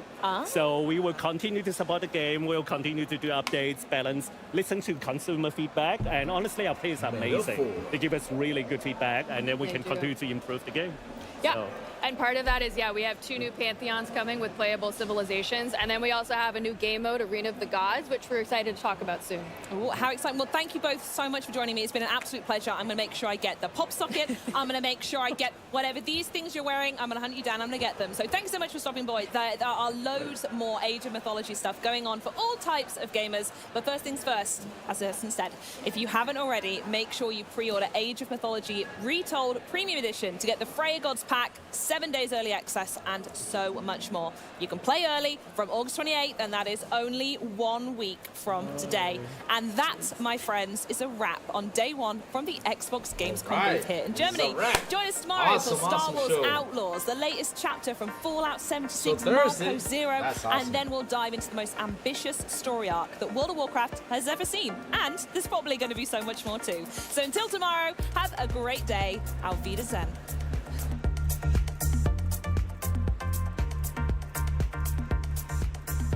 All right, that's a wrap, guys. That is a wrap for today's show. Wow. How do I grade this show today? All right, let me switch the screen, guys, because now it's time for Louis to switch the screen and come back to big screen. All right, there you go. Yay, back to Gooski. Oh, man, now we can sit down and talk about everything that was shown today. Oh, my God, that is great. That is great. Man, chat, how did you like the showcase? I mean, to be honest, this showcase was, for me, it was pretty good. I enjoyed it. It was fun. One of the things I love about the showcase, right, was the what's it called? One of the things I like about the showcase is how they went in, they explained a lot of stuff, which is pretty cool, pretty amazing. I mean, it was really fun. It was entertaining for me, you know, just hearing from the devs and everything. They do a deep dive in it. Now, one of the things was the whole Diablo thing pretty much, like, literally took like half an hour to an hour of the show, pretty much, because Diablo 4 was showing its DLC. Not only that, they also were showing Diablo Immortals, and then after that, it just started to get, you know, way better, which is cool. I mean, listen, they should have chosen a day just for like all these DLCs and all this stuff, you know, and just have one day talks about this. Like, for example, the Fallout 76 that, you know, is going to be coming around probably tomorrow. I think I saw it, or on Friday. I don't know when it's coming out, but they're going to talk about it. This is just should have been, you know, just for a day of all that stuff. For people who want to watch that can sit down and watch it. And yeah, but either way though, I think they mixed it up just to have us, you know, sit here, watch it, enjoy it, you know. But what can we do? Yes, they spent way too much time on Diablo. Another thing, why was Dragon Ball announced on here too? I mean, again, another Dragon Ball, and the funny thing is, you got the story mode, which it goes back to Raditz again, and then it goes all the way to Super. We gotta play through Raditz, play through Vegeta. Then we gotta face Frieza. After we face Frieza, we gotta face Cell, then Majin Buu, and then we go to the Super era. I mean, wow, not again. Oh my God. Oh, Dragon Ball. It's not like I'm hitting on Dragon Ball, but Jesus, just too much stuff on Dragon Ball. Oh, but hey, why the heck? Dragon Ball is a fun game for people who love Dragon Ball, but what can we do? So, Andrew Tanner, you asked me a question. What do I think about Indiana Jones going to PlayStation? So, here's my thought, right, about this. Yesterday on the showcase, I was actually impressed, you know. I even had like an old moment, but it wasn't like like how some people were like, ah, damn it, or did a rant about it. I was like, oh, because it's like, where's the rumor happening? That's what I did yesterday. I was like, where's the rumor thing? And then I see that Jeff Keighley, of course, with all this happiness and smirks, he's like, yeah, it's coming to PS5. All right, yeah, it came. Okay, so now it's going to PS5 on spring. And so my reaction was like, oh, crap. Like, oh, man, Mita's going to go insane about this, because that's what they do. They go insane. That's what the PS fanboys do. They go insane. They go on a trend. Like, oh, yeah, you know, we're getting your games. And like I said, right? Go ahead, get them, and make sure you buy them. Please buy them. Buy them. I mean, I hope you guys can get 10 million up there, man. I just hope you guys buy them out there, right? Because as soon as you buy them, guess where that money's going? It's going to the funding to Xbox, and guess what they're gonna do with that money, right? They're gonna make us more and more games. So yes, go ahead. I mean, chat. Listen. I have sat here with you guys. I've chatted to you about this, right? And I said it to you many times. Y'all got to be prepared for anything. I was basically honest about it. You got to be prepared for anything. I mean, these games do go over there. It's a business strategy that's happening. Phil came out today and said it. I'm happy Phil came out on the clear and said everything, because the messaging with everything that's happening, it's been nuts, you know? It's been nuts. It's been nuts. I mean, the messaging with Xbox has been nuts, and the marketing is too. And at the end of the day, right, as long as it gets, you know, it gets the money in there to make us more games, I'm happy. Because look, guys, I mean, these guys spent 80 billion just to give us these.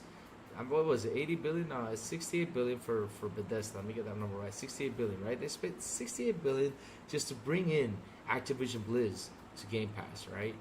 I mean, they got to get that money back for that stuff. And to be honest, though, as long as we have Game Pass, and as long as we have games on our Game Pass for us to enjoy on the platform or whichever Game Pass is going to, I am extremely happy. That's what I'm happy about.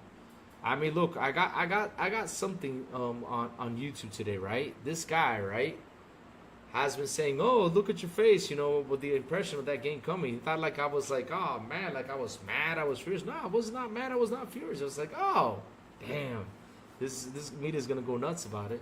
I'm not mad because I know this was gonna happen. I've been knowing this for a while because he even said it. I mean, watch. His word, like I said, his wording even says that they were not Starfield or Indiana Jones, right? That was his wording. These 4 games are coming, and it's not Starfield or Indiana Jones. But at the end of the day, right? Hey, what can we do? It's business, just like he said it. This is business, and that's how people got to see these companies as a business and get out of the whole console passion war thing. Which for me, to be honest, it's exhausting. It's tiring. And of course, you can have fun because, I mean, I'll be honest, I have my fun sometimes with the console wars, right? We gotta have our fun. We have our fun. It's pretty cool. But at the end of the day, though, it gets too extreme. I mean, we saw the other day what happened to the girl who was doing Abby for the next season of Last of Us. I mean, that's just too extreme. I mean, she had to get extra security because fans were mad about her because she's playing Abby. Y'all take things to extreme. Y'all need to chill. If you have like some fun, simple console war stuff, I mean, we're cool. The thing is, right, like I said, right, a lot of people still stuck to the idea. And to be honest, the whole thing that happened, I've been telling you all for quite a while. I've been telling you all for not a while, for the longest of time I told you all this. Xbox in 2014 put their games on PC. Right, started to do big as a PC. What did we see on it? We were like, okay, this is part of the ecosystem. This is part of the ecosystem. Let's see what happens out there, right? This is part of the ecosystem. Let's see how it grows. And since Xbox has been growing and it's been maintaining itself, Sony said, okay, let's start dropping our games on PC.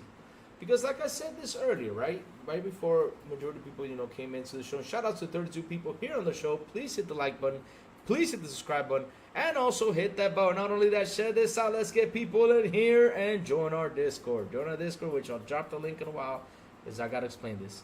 Like I said earlier before, PlayStation started to port their own games to PC. Automatically. I don't care what people say out there. Automatically, for me, they have gone third party. That's not automatic. Because why? PC is a competitor for them. It is. By putting their games out there, it's competing to its hardware. It's a competitor for them. And that's how it is. It's a competitor for them 100%. And not only that, PC has a larger community than the PlayStation does. And that is true facts. PC has a larger fan base. It does. So by them starting to put the games out there, automatically for me, they went third party. And now, they even put one of their games to Nintendo, the platform that is going to beat them in lifetime sales on the PS2. So, these guys are all out here celebrating, doing, you know, flips, jumping around, having some fun. But we are going to get our last laugh, trust me, when Sony announces one game that comes to Xbox. I mean, for me, we already got our last laugh when they announced Horizon, Lego, to Nintendo Switch. That was for me the last laugh out of everything, because hey, guess what? Yes, sir, they did go third party. I'm sorry. Oh, because it doesn't come to an Xbox, they haven't?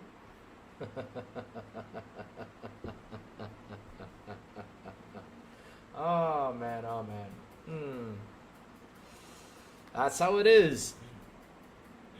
That's right, Stephen Avery. You're right, 100%. I want Xbox games to be successful. I want an Indiana Jones 2. I'm with you there too. I want not only Indiana Jones 2. I want a 3. And man, I just want to keep bringing those games. I mean, I want Xbox to keep growing. The thing is, they think that by putting these games out there to other consoles, it's gonna die. No, it's not. It's just gonna keep on growing, because there is gonna be hardware until the company says it. There is going to be hardware until the company says it. When the company says we're done with hardware, that means, guys, it's done. It's long and gone. It's done. But the hardware competition has been dead for quite a while, because if Phil Spencer came out and said, hey, we lost the console war, yep, they lost it, but look where they're winning. They're winning in the part where they need to win, and that part is gaming revenue, and that part is content and services, because that's where the money is made, guys. That's where the money is made, and that's the point, and that's the part I look at. I don't look at anything else. I just look at that, because for me, that's the interesting part on how that thing went up to plus 61 and plus 44 in games revenue. Now, of course, right? Oh yeah, we're losing our identity, losing all this stuff. Listen, you guys buy these consoles to do what? I even asked the Yesterday Night Boom Show, what do you guys buy these consoles for? To do what? You buy them to play games. That's what you do. You buy them to play games. So the question is, what has the Xbox console and Game Pass have been giving us throughout the beginning of this generation? You know the answer, chat. And that is games and more games and more games. They just keep on dropping games into that Game Pass. It's looking way, way more beautiful than how it was. And that's what we do. Now, on the exclusive side of things, right? On the exclusive side of things, right? How these guys see it, right? On the exclusive side of things, because I just love the PlayStation fans. Especially the fanboys. They try to tell you, yes, the exclusives are important. But how come for like the last couple of months that they've been showing us what are the most played games on PlayStation, and the majority are Xbox games. So where are your exclusives at? Where are they? Where are they? Where are they? I mean, seriously, where are your exclusives at in that top 10 list? Where are they, since they are so damn important? I mean, seriously, what are they playing? Call of Duty, Fortnite, Minecraft. What else are they playing? They're playing so much stuff out there. Playing so much stuff. Oh, Helldivers is on there. Okay.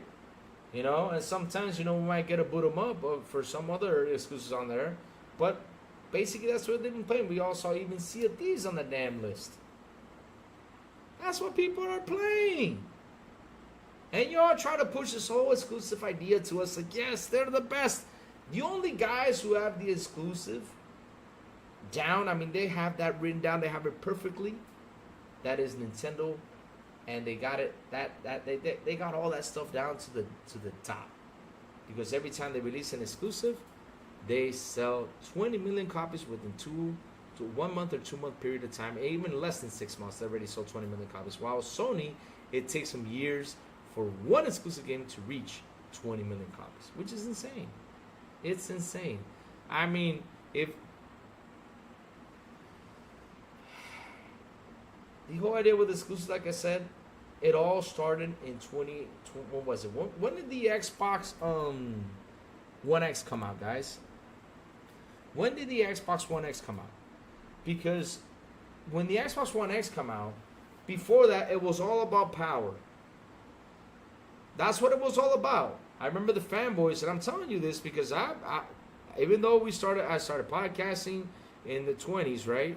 The years 20s, right? I started podcasting, doing what I was doing over here. I've been console wars since 2014, 2013. There's been like bunch of console wars. And it was all about power. That's all those guys talked about, and it was power.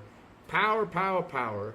Then, when Phil Spencer came on board and said, okay, let's get the Xbox One X out there, the most powerful console in the market, what did they start? With the whole exclusive talk. So from 2017, 2018, we've been hearing the whole exclusive talk. Oh yeah, exclusive. Oh yeah, we got exclusives. That's been the main talk of the fanboys, right? Because Xbox killed them with the power. So now let's focus on exclusives. Now, what is their excuse now? Guess what it is? Now they're begging for Xbox games. When they said, and this is not me, they said, Xbox games suck. Xbox doesn't have any games, right? Xbox doesn't have any games. And they're just not great games. Basically, Xbox sucked in games. Now what are they doing? They're begging for Xbox games. I mean, there was people out there, even Big Cloud Gaming, and this guy is a PlayStation channel, right? Big Cloud Gaming, I'm gonna say his name, why the heck not?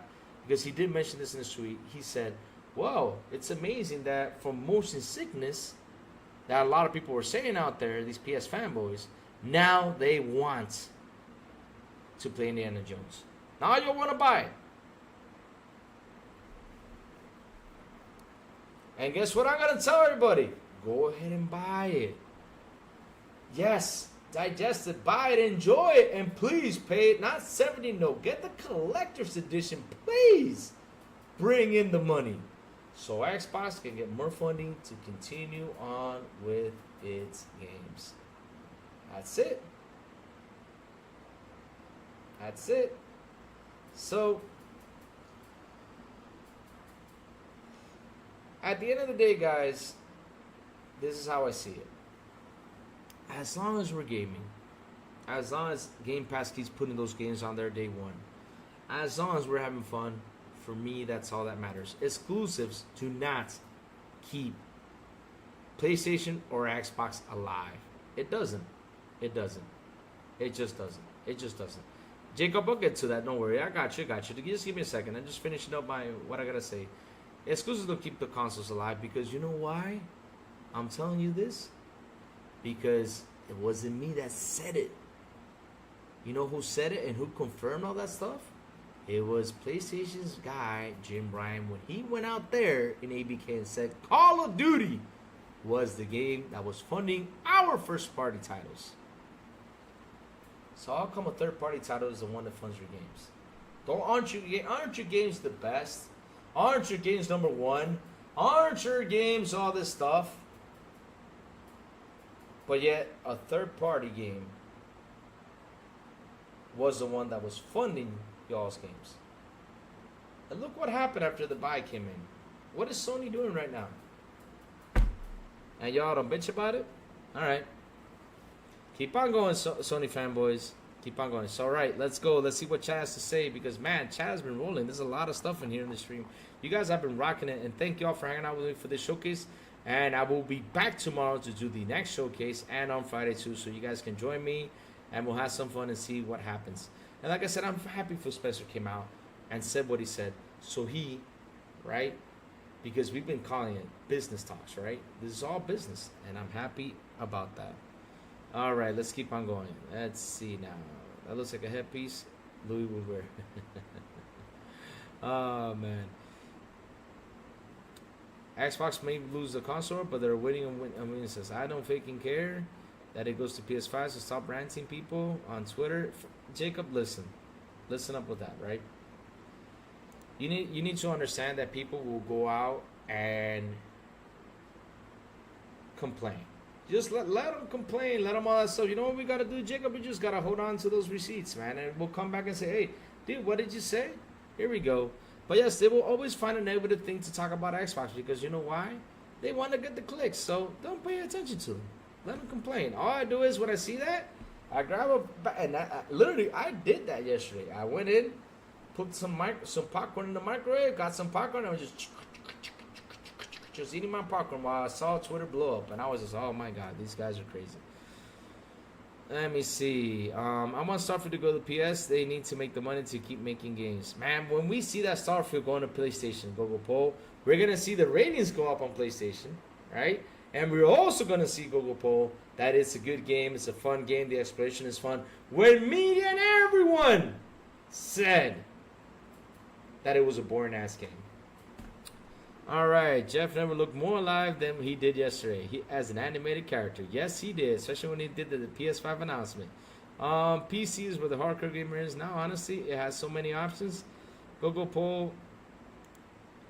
Play anywhere. Play where you want, man. For me, it's my Xbox console. I just love my Xbox. I'm serious. I love my Xbox, and I'm going to keep on buying the hardware till the end of time. You know? Because at the end of the day, man, it's all about saving money. You know how many games that come out this year that I'm like, oh, man, should I buy it? Should I buy it? Oh, wait, it's on Game Pass. Let me play through it. Okay, then after that, in the discount price, I can buy it. It's just freaking awesome. And the whole support the dev thing, nah. Like, for example, the hard recharge guy, yes, that's support the dev situation. There's a lot of devs out there you can support. That's pretty cool to support, right? But these devs from like these big companies, like for example Sony, what you're doing is you're supporting Sony, not the devs. But okay, cool. Watching Jeff is like watching someone making the slow transition into becoming a zombie. Exactly. They just need to make the business viable. The day Xbox make an Xbox UI for PC will be glorious. El Tito, they haven't yet. Yes, Rachel. I mean, see, I throw a little jab on Twitter, Bird X, but I don't take it to the extreme like some. I don't let it affect me like some say they can't focus or sleep, etc. Oh, Jesus Christ. I know who said that because of the move Xbox is doing, not that serious. 100%. Hi-Fi Rush, Granted, Sea of Thieves, Pentiment came. He never lied. It was as if it was any of those forward indie for Starfield. He'd also say, we see a future where almost all games in multi-plat. That's true. I mean, listen, if they come, they go. What can we do? And yes, will Sony see games on Xbox eventually? Already have MLB The Show. We already have, not only MLB The Show, we already have Genshin Impact, which was exclusive lockdown to Sony. We already have Predator Hunting Grounds that is coming to Sony. Now we got Kena that was locked down with Sony. So yes, we keep getting all these third-party games. Now the question is, when are we gonna get for Sony's first-party titles? It's gonna be sooner or later, and it's gonna happen, trust me, because Xbox is trying to move to number 2 and try to go ahead and go race against Tencent to become number 1, because as of now, Tencent is number 1, and they don't have a console. Wait, what? What are you saying, Lou? Yes, it's true. In the gaming industry, the company that's really getting lots and loads of revenue right now, number 1 is Tencent, and they are way beyond Sony PlayStation. Seriously, they're way beyond Sony PlayStation. Probably like 4 or 5 million more. I'm not kidding you. Tencent is kicking ass. And I think Xbox is trying to get there, and I think Sony is also trying to help to get out there before Tencent comes out with a console and does this damage. And I don't know if Tencent's going to come with a console, but if Tencent goes out everywhere, that's going to be a competition right there. Especially for Sony, since they are right next to each other. I mean, look what happened with Wukong. That was insane. Let me see. Cypher expresses hatred of the word exclusive is in the FTC trial. I mean, the thing is, Jacob, the whole exclusive term, there's got to be some exclusive for the consoles, right? Because look, as I've been playing video games all my life, right? And as I grow in age, right? For example, for Sega, I play Sonic. I was like, man, let me get a Sega Genesis. Let me play Sonic the Hedgehog. I was a big fan of Sonic, and it wasn't a Super Nintendo. So yes, sometimes exclusives do help you to go buy another console. They do. The way Microsoft is doing it is different. It's just they're trying to change this business because, to be honest, though, like I said, because people say like, oh yeah, exclusives do sell. But when I went in there and looked at my numbers, especially for Spider-Man, right? The first Spider-Man that came out on PlayStation, right? The first one that came out on PlayStation in the PlayStation 4 generation, right? That one. What I learned was that only 48% of the people actually beat the PS4 version. And during that time, they had 20 million sold. Now, on the other trophies that were out there, some had 80%, some had 90%. That means people came in and tried the game. Now, did they like it? No. So in 20 million copies that were sold, 20 million copies that were sold of Spider-Man, which included the bundle, the physical, and the digital, right? It included all that, because Sony doesn't spell it out, but yes, they include all that in there. What it told me right there, that only 48% of the 20 million copies sold actually beat and have fun with the game. The other 52%, 52% did not beat the game. That's crazy, huh? So let's keep on going. Xbox is still the only console where you can play 100% of Xbox games. Leaving Xbox for PS5 makes 0 sense when you sit down and crunch the facts. That is true, 100%. That is true. Not on Nintendo. Let me see. I'm not leaving Gears, Halo, or Forza. PlayStation is a joke, says John TJ. Oh man, John TJ with the slander. Not all games do that. Well, even they might port games to other platforms eventually. I don't get. Let's see. Traybone says I don't get why. I don't get the ones who say exclusive don't matter anymore, but as soon as the game isn't exclusive anymore, they throw a tantrum and bitch. Oh wow, yes they do. Sony has nothing like Gears E-Day. Well, they don't. Xbox has Gears E-Day, and when Sony gets it, you know, because we all know this games are going to come down the road over there. When Sony gets it, they're going to learn that over here on Xbox, we already played it, we already enjoyed it, and not only that, we saved money on it too. Yes, we did. I mean, if we want to buy it, we'll buy it. But for $20 a month, compared to them paying $70, that's 50 there you save, man. It's 50 there you save. Let's keep on going. The opponents can be happy about MPDS. We can continue to play games on Game Pass. Heck yeah, that's what we're doing right here. Sony won't have anything like E-Day until it releases on Sony system within a year of launch. That's how it's happening with the slander. Oh man. Oh man, let's keep on going. Either way, the sales might as well get those. We'll buy instead of not getting those, and we'll buy 101. Yep, that's true. Starfield will sell like crazy, 100%. And I want Starfield to go. I want Starfield to go specifically just to see what they have to say.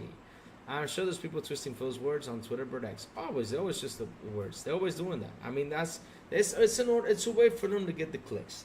They love to do that. That's a way to forget the clickbaits and everything. I mean, I saw something about joining the resistance. I was like, what? What is this? We're going to war or something? I mean, because and then later on, that same dude posted something about, well, basically like I'm going to war or something, because that's how you made it sound. Y'all making it sound like joining the resistance, like, yeah, let's go to war against Microsoft. Why? You know what we gotta do, chat? And we gotta do what these systems are made for. And guess what they're made for? They're not made for us to go on Twitter X around about it or bitch about it, right? Of course, I mean, if they got an error, we gotta go on and bitch about it. That's 100%. But you know what they're made for, chat? For playing video games. That's what we gotta do, and that's what Xbox and Xbox Game Pass has been delivering for us. Let's keep on going. Assuming COD and Gears might go. Doom is launching day 1 on PS5. They are trying to port indie as fast as they can to PS5. That's taken away from Xbox PS5 ports. Need to be lower priority IMO. So let's keep on going. Halo and Gears, Trayborn, but it's worth porting games to PS platform if they don't sell well. If any doesn't sell well, there's then what? A waste of money and waste of time and money. Starfield will sell like crazy. And here's the thing though, Jago 6, I think indie will sell well over than PlayStation. I have a feeling it will, because there's a lot of Indiana Jones fans, so I think it will. Starfield will sell like crazy, 100,000%. Yup, I play both on PC and Xbox. If ponies buy indie, is that considered cheating on Nathan Drake? If they do, yes, that is actually considered they're cheating on Nathan Drake, 100%. They are cheating on them because why? They said that an Xbox game sucks. So every time they go out there and buy a game, you know, I'm going to be like, whoa, wait, didn't you say it sucked? Why are you playing it? Sorry about that, chat. I really am an old dude who mainly PC gamed, but got back into it with Game Pass. KBM is what I feel most natural with. Yep. I mean, I'm happy with freaking Xbox, guys. I don't understand. Like, listen. People go out there and say, get a PC. Go ahead and get it. Okay, let's talk numbers, guys. Let's talk numbers, right? Let's talk simple numbers, right? Okay, PC. Let's build one. Let's get a good monitor with a good refresh rate. That's between $300 and $500, right?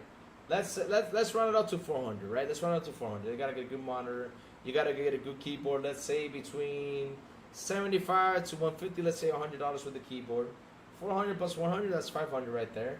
Then you gotta start building this thing. You gotta get a motherboard. It's probably gonna cost you 200, 300, right? Depends on the motherboard you want to get. But again, I like to round up my numbers. You know, let's say 300 to be just a normal motherboard, right? Then you gotta get the RAMs. Then you gotta get the RAMs. For now, for example, we're now using like 32 on RAMs. I mean, seriously, you gotta get it up to 64 or to 100. So I don't know how many RAMs you need in a PC, but okay, you gotta put a 64, you know, RAMs in order to play these games that are pulling 32 RAMs in it, right?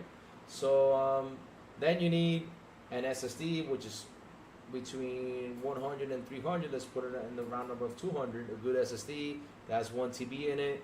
And man, and I'm just keep adding up, right? I'm keep adding up. So at the end of the day, once you add all this up, right? Plus the graphic card, it depends on the graphic card you get. But if you're gonna get a 4080 or a 4070 or a 4090 or a 3080, right?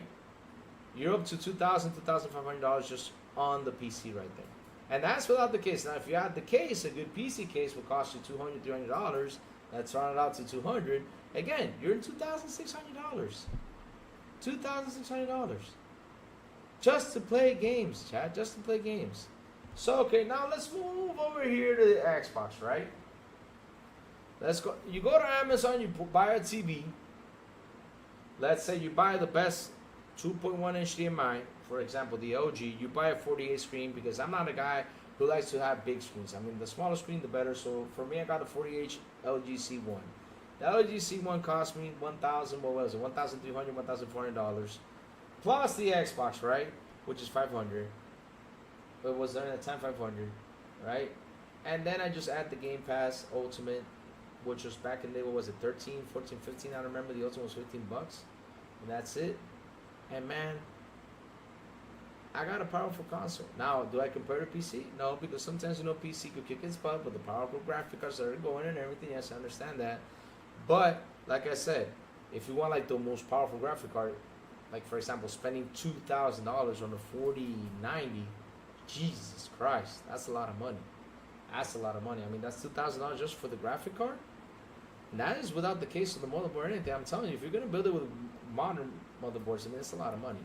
So, and not only that, it's simple, it's easy. You log in and you play games and that's it. And you just go forward and play your games. That's all it's about. So again, console gaming is way more cheaper. And yes, nowadays, with some PCs, they're pretty much as powerful as they are. No joke. I mean, they're pretty much as powerful as they are with some PCs. I never said all of them, I said some of them.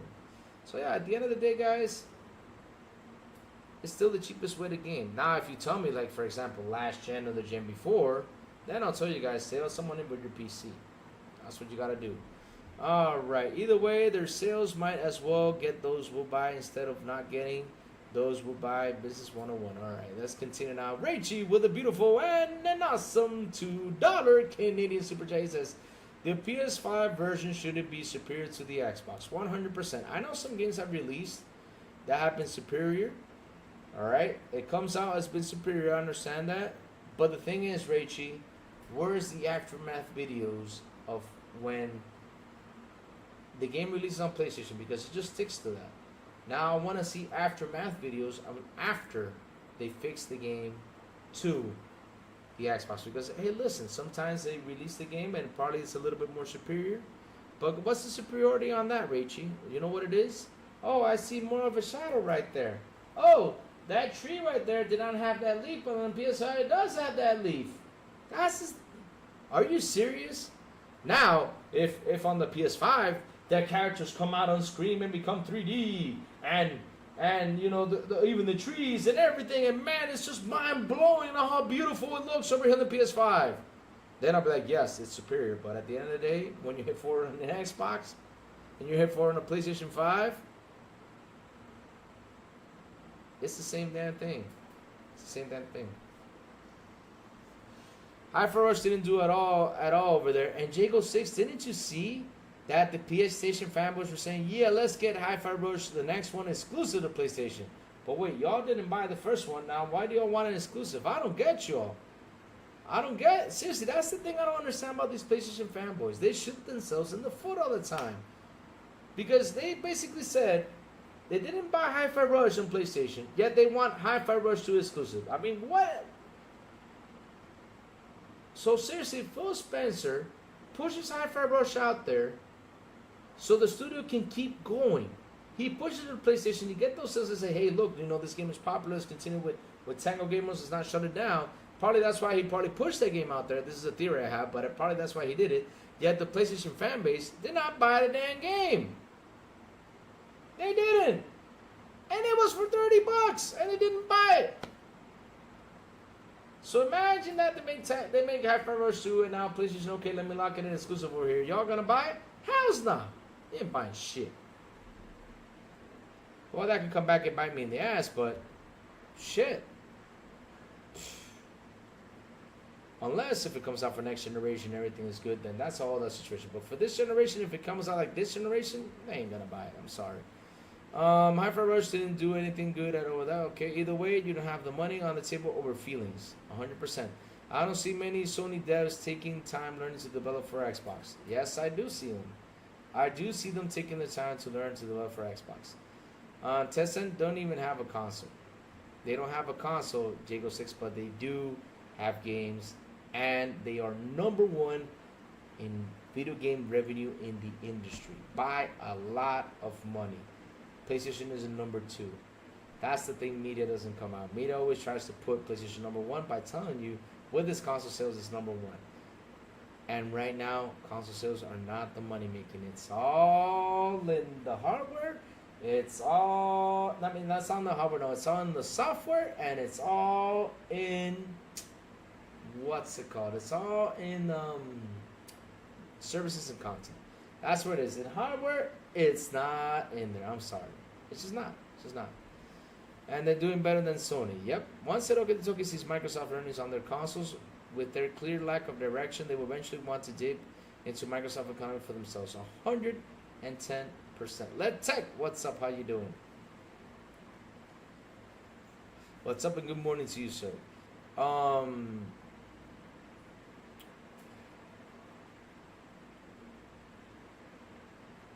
Let's see now. You need to hide vid cards to PPC games. Let me see. Here comes Rachel. Crazy. Rachel with the slanders says crazy. Stop with the super high NPC setup. If you want to make it fair, do it with consoles. Xbox Series 600, Pro Controller 200, Pro Controller, what? 300 expansion card, 300 expansion card, what? What expansion card? OLED TV 2000, leather sofa 3000, headset, wait, Rachie, why are you adding the furniture? I'm talking about PC. I don't care what furniture you buy. You can buy a simple 150 peso chair. I mean, there's something called here that these plastic chairs out there that they sell for like 200 pesos and they don't break. You can buy one of those to game, because it all depends on the furniture. Furniture has nothing to do with your gaming. I mean, sofas, leathers. No. You put that's an extra. I mean, look, Rachie, look. Remember I had a small sofa in here? Now I got a ginormous bed right here. I didn't even have a table. Now I had a table. I had two brown things right there. Now I got this. But before, I was gaming in my own chair, in my own PC chair, or on the sofa back there. Because furniture, you just upgrade to make the room look pretty. But like I said, you can't even sit on the floor to play a game, man. You don't need a chair, brother. A beanbag at most, too. So yeah, I mean, that's why I don't add sofas, because listen, what do you think? How much do you think this chair cost me? It cost me 21,000 pesos. That's 400 and something bucks right there.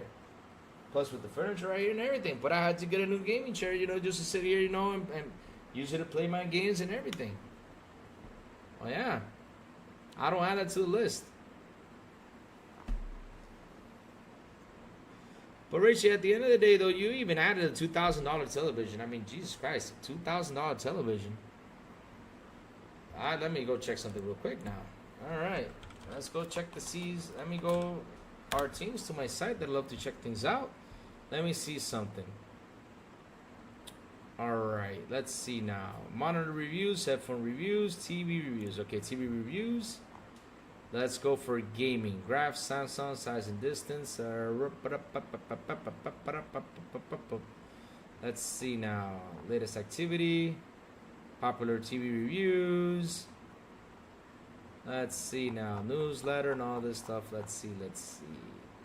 'Cause now you got me interested in looking into this. Because it's been a while since I looked into this. I was talking about the OGC one. So, TV reviews. I want to hear what gaming. Let me see. R&D, forums, deals, newsletter, reviews. It's weird I don't got the gaming reviews out here. So, let's see. Popular TVs. Let's go for the Samsung S90C OLED. For gaming, it's got a rating. HDR Gaming 9.3. PC Modern 9.5, which is great. So, it's got a 9.0 mixed usage. Let's see the price on Amazon. Let's see how much this TV costs. So the TV, right? This is the 83 inches. Why the hell would you want an 83-inch TV in your room? I mean, that's crazy. Just a game? That's insane. Now, where is... I know there's a smaller size out there. Let's see. No, it's not out here. Okay. So, let's see now. Size. If it's an 83-inch, I mean, that's big. That's a big TV. I'm sorry. So, yeah, so we got the 55-inch. We got the 77, 65. So, let's see the 55-inch on price. The 55-inch Rachel is only $1,497. $1,497. Now let's go for the LG, the one I have, right? Let's see now, which is the LG. Let's go to C3. Oh, we got a C4 OLED. Okay, C4 OLED, which is the brand new one, right? So C4 OLED. Let's check the sizes. Now they got a 42, which is an awesome size, and a 48. Wow, 42 is an awesome size to play games. The 42, the size of it, is $1,246 for a 42-inch. Now let's go to 48. That's the size I have. And the price for that one is $1,246, and its original price is $1,600. So again, buy the console and everything. It's not that expensive, brother. It's just not. It's not. All right, chat has been ramping in here. Jesus Christ, just left for like a minute. Oh, Lord. Oh, man, it's been ramping up. Ponies shoot themselves in the hooves. Yes, they shoot themselves in the hooves. 100%. That's what they do. They shoot themselves in the hooves. That's what these crazy guys do out there, man. It's insane on how much they come up with crazy stuff out there and tell you guys all this stuff. It's insane. They do. Let me see. All right. Louis has an eerie resemblance to Andy Kaufman. Oh my God, why did Andy Kaufman? Well, he's a good comedian though. Back in the day, he was kind of pretty good. To me, I don't like FSR. I think the Intel one looks better. Question: but these are third printed shells, and why the 3 printer topper files, just files and actual viable toppers? I did not understand your question, Jacob. What are you referring to? But if these are 3D printed shells, why the 3D printable toppers files? What are you talking about, Jacob? Because for me, that was the coolest thing on the show. I mean, honestly, for me, that was so cool that they showed that controller for the accessibility thing. That was just awesome. I'm really happy Xbox brought this to the table. It was a good conversation, for them to bring, for us to see. Because at the end of the day, like I said, it's one of my lifetime dreams. I always said, if anything happens, I go big, If anything happens like that, I would love to go in, and help one of those hospitals out there and get them consoles like that and get them stuff for them to play games on. I mean, I want everyone to game. That's my big dream. I want everyone to game, no matter what system it is. I just want them to game. It's all in the hips. Yeah, it's all in the hips. It's all in the hips. All right. Turning on DLSS in game like Dying Light 2 is night and day, 45 to over 100. That's awesome. On safe setting, basically, you can play Xbox anywhere, 100%. I'm running on 4070 Ti. How much does the 4070 Ti cost you, Google Poll? Go ahead and put that out there. Yeah, so far, it's so far behind it, and I have an AMD card, laugh aloud. He's reading chats from 8 minutes ago. Dang, no, I'm trying to catch up, sorry. Sorry about that. Louis reading chats from yesterday morning. Oh, Lord. No, I'm catching up. It's just been a lot. You should have gone with a white couch. Yes, but we're changing it, son. That couch is going to be changed. We're going to get it, There's a story to that couch. There's a story to that couch. It used to be my father's, so he sent it over here. And yes, we're gonna change the tone of that couch to, you know, because I know the lighting makes it just goes insane. No, because I had the monitors on there, right? I had a monitor on there because I'm talking about building a PC from ground up. Now, if you had the PC build, of course, it's not that expensive. But if you're building a PC, Rachie, from ground up, it's a lot of money. It's not, you don't save, I mean, you spend a lot of money to build a PC no matter what. I mean, PC just to play these games, just a regular PC is, let's say, flat out $2,000 or $2,500 with monitor, keyboard, mouse, and everything in it. $2,500 tops. Now, a high-end PC with graphic card and everything, we're talking about $6,000 to $7,000 because just damn, that graphic card is only $2,000. Holy shit! Oh man, oh damn, that's a lot of money. For ourselves, Nissan and trucks by a lot, but Nissan still makes trucks. Why can't Xbox just do their own thing? Who cares? Kubini, listen, they are doing their own thing. They are doing their own thing, and what they're doing with their own thing, they're throwing things out there with their own thing. And guess what that's gonna do, Kubini? It's gonna draw in the money. It's gonna draw in with the money. That's true. Psh, why wouldn't I want a 3083 HTV? Silent Cypher, that's huge. I mean, have you seen the curved monitors that go like this big? I mean, the other day I was in a store and I even took a video of that curved monitor. It cost like $4,000. I mean, that thing costs more than a TV. $4,000. And I was sitting there, I grabbed the chair and I sat there and I was looking at it. I was like, you know, they were playing, like, showing games on it. And I was like, wait, this is just too big. It's just too big of a monitor. You know? Jesus Christ, that's huge. Man, you with 83-inch TV? Holy shit. I mean, literally, that's like, that would literally, I don't even have to turn on the light anymore. Just turn on the TV, man, and that thing will light up my room by itself, man. Jesus Christ. My God. Now, if your room is big, though, Silent, yes, go for it. Now, if your room is like a regular room like mine is, you know, then, look, like I said, the couch is right here, and my TV is right here. This is where my TV is right here, right next to this wall. I mean, I can literally, this is how far the wall is right here. I can touch the wall right now. So, yeah, for me, 48 inches is perfect. 48 to 55, and yes, pause. I know what y'all going to say. I know where this is going. Silent Cypher is not going to troll me about this. So I have a 65-inch RCA, cost me $250. I had it for 3 years. I still want a high-end TV, but not too cheap. Save up the money, brother, and get it. I love accessibility, not hating, but the main new controller is 3D printing, while the toppers for the standard controller not viable. This printable by file. I don't know. That's something you gotta ask for Microsoft, buddy. I don't know. Or if not, let me dig into that and find out what's going on with that. 65 inches is the sweet spot where the TV looks like a movie screen. Yep.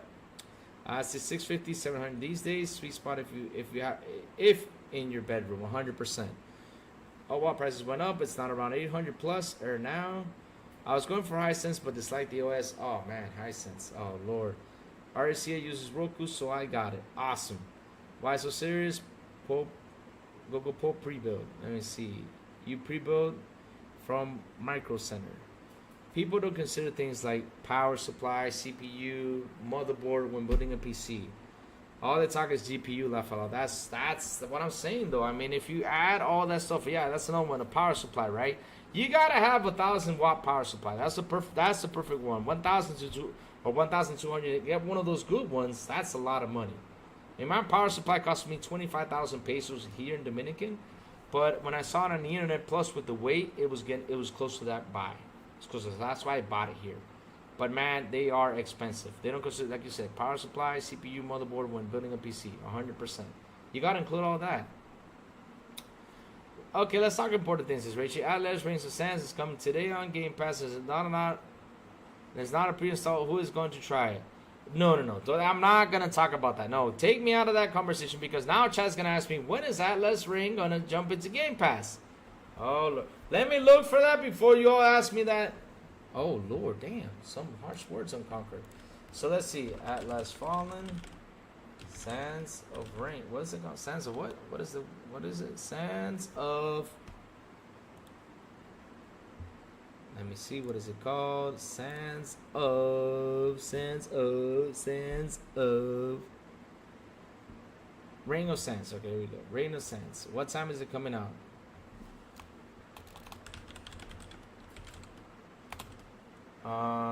Time releasing on Game Pass. Let's see.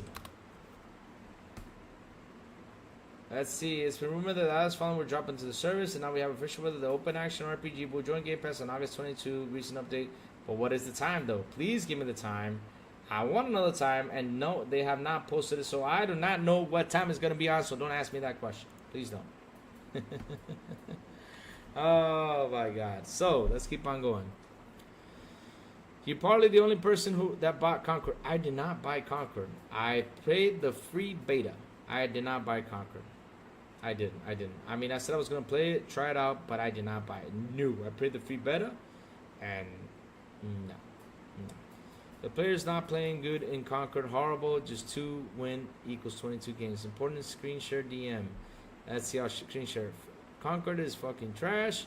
That beta 2 week and is good, but not good to start last day. Big catastrophe. Mobile and PSU are big deals in building a PC. Yep.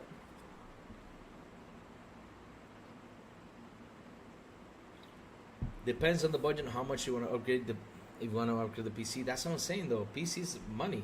And this is why I laugh, Coco Pole. This is why I laugh when Herman Host said they were going to put games on the PC day and date, but the sequels, they're going to put it on PlayStation first just to try to bring the PC players to buy a console. Do you think a PC player with $700 or $600 is going to go out there and buy a PlayStation just to play a sequel? So what, to then sell it for $400 when they can use those $550 or $700 to buy some stuff for their PC to upgrade even more? Jesus. Let me see. Why so serious? Says I'm running 7800 3DX with 7800 XT. You gotta help me out with that. Why so serious? I'm not a big techie guy, so help me out with that. Oh yeah, let's find this out on Game Pass. I was about to buy it last month, and rumor is coming it up. Yep. So I have a 500 watt PSU with a 1070 Ti. Sure, I would need to upgrade eventually. Yes, you do. Hey, I'll sell you my PC, Reggie. I need to sell this big box, but without the graphic card. I'll sell you the box for a very good price of $400. And I'll ship it to you. Oh man, that's heavy. I got a full tower though. It's too heavy for it. It's too heavy. I mean, they got the shipping expense is gonna kill you. It's all right. Let me see what Jacob Nova sent me to the DM real quick so I can share this out.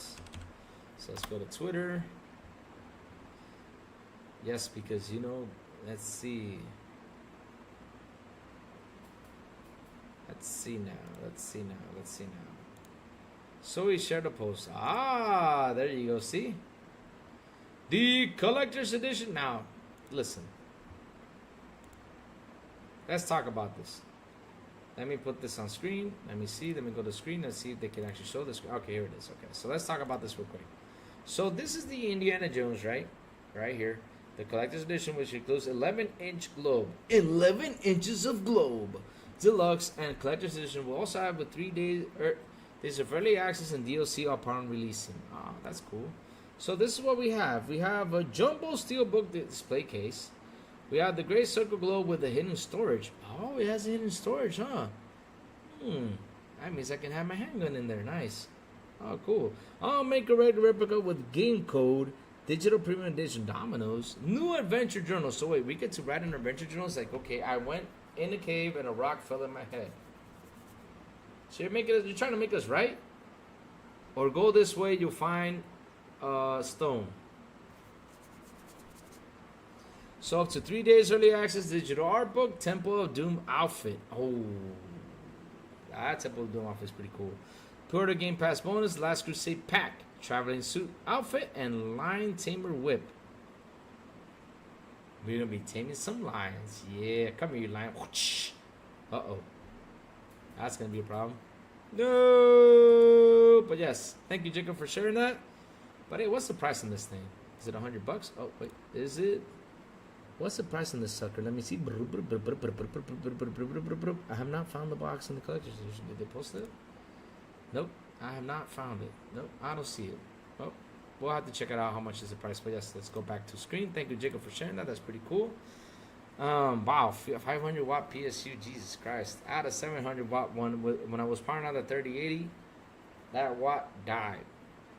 It said, go get a 1000 watt. I think my power, let me see, my power supply is 1000 watts now. Yep, 1000 watts. Yep, that's pretty good. The Palm are the NVIDIA who are making space heaters. Oh, dear Lord. Oh, yeah, that globe is cool. It's got a hidden storage. So, yes, I can hide my gun in there. There is this talk, but MS isn't confident in game because it's been releasing afterwards. Show for 2024. I don't agree, but that's the point in narrative. All before they found out it was coming to PS5. But, yes, like I was saying, they'll go poke real quick with that. Because you know what? I got to head out. It's 12:24. You know, I thought the show was going to finish at 11. I was going to end the show at 11:30. But I gotta get out. I gotta head out. I gotta go to the office because yesterday I couldn't go because I had something to do here at home. So it's all talks from them. And at the end of the day, like I told one here that was DMing me on YouTube, which was funny. I mean, let me show you. That was hilarious. I saw that. I was like, let me show you guys what he was saying. And let me show you what my response was so you guys can laugh about it. So let's go to YouTube. Let's see now. Okay, Gamescom has ended. Let's go see what he has said.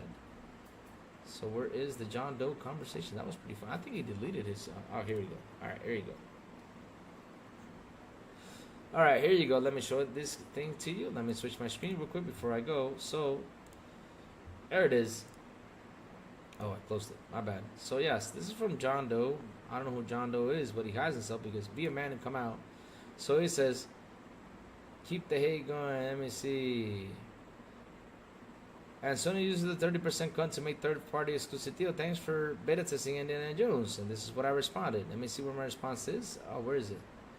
I think I responded back, though. Let me see. But my response to him, where is my response, though? I don't see it, though. But my response to him, thank you for paying $70 for the game, so that way we get more games into Game Pass. I seriously said thank you for that. Seriously, I did. I actually said thank you for that, for getting it. 100%. Keep buying games, guys. Keep buying games. Like I said, it's a whole pony narrative, right? It's a whole pony narrative. Let me see if I can actually show you guys where's that at, so you guys can have some fun with that. Because seriously, I don't know who John Doe is, but all right, let's go to this episode. Let's hunt this down right real quick. So let me see if I can how do I reply? Oh, my reply was not sent. Let me see the replies. Oh, there you go. Oh, there it is, right? Oh, that's yep. I hope it drops so they can buy the game and we get more funding for our games. And Sony uses 30%. And yeah, thanks for buying the game. Full for me. That's what I said. More money for us. More games on Game Pass. Yep. That's all I have to say to them. Like I said, it's a pony narrative thing, right? It's a pony narrative. It's crazy. It's crazy. And they don't realize that with their money, we get more games. And they get two, but we get it on Game Pass for $20. Better not to not strain your PSU 400 watt was reasonable in the early mid 2000s. Jesus Christ! Oh my God! But chat, look, listen up. Thank y'all for hanging out with me today. The show today was great. Tune in to Xbox International Podcast tonight at 7 p.m. ET. It's gonna be me and Plume because Silent Cypher said he can't join us. Damn it, Silent! Why can't you join us tonight? We're gonna have fun because I wanted to talk about Infinite Nikki with you and Flotopia. We're gonna have fun talking with you about that. But yes. I gotta finish the show up because it's gonna be me and Plume. Sourblow still not coming by because he's busy what he's doing, but he will come by sooner or later. He'll say when he's coming back. But yes, it's gonna be me and Plume tonight. He 100% confirmed that he's joining us. He's not gonna go play softball, or baseball, whatever he plays. But yes, he's gonna be with us there tonight at 7 p.m. ET. So guys, before I go, like I always say, please tell me what you all been playing. I'll tell you what I've been playing. I saw Subnautica Below Zero on sale for, what was it, $9? And I said, you know what, Lou? It's time. Went out there and bought Subnautica. I've been playing that on my Xbox. I played the original Subnautica back in the day, but there was an error in the game, so I couldn't finish it. And man, listen, I'm enjoying this one. I'm having a lot of fun. I had fun with the old one, like I said. I'm having fun with this one. So let's see if I can actually finish this one. Because it's such a great game. I've been playing Subnautica on my Xbox. So what have you all been playing? Real quick. And G maybe.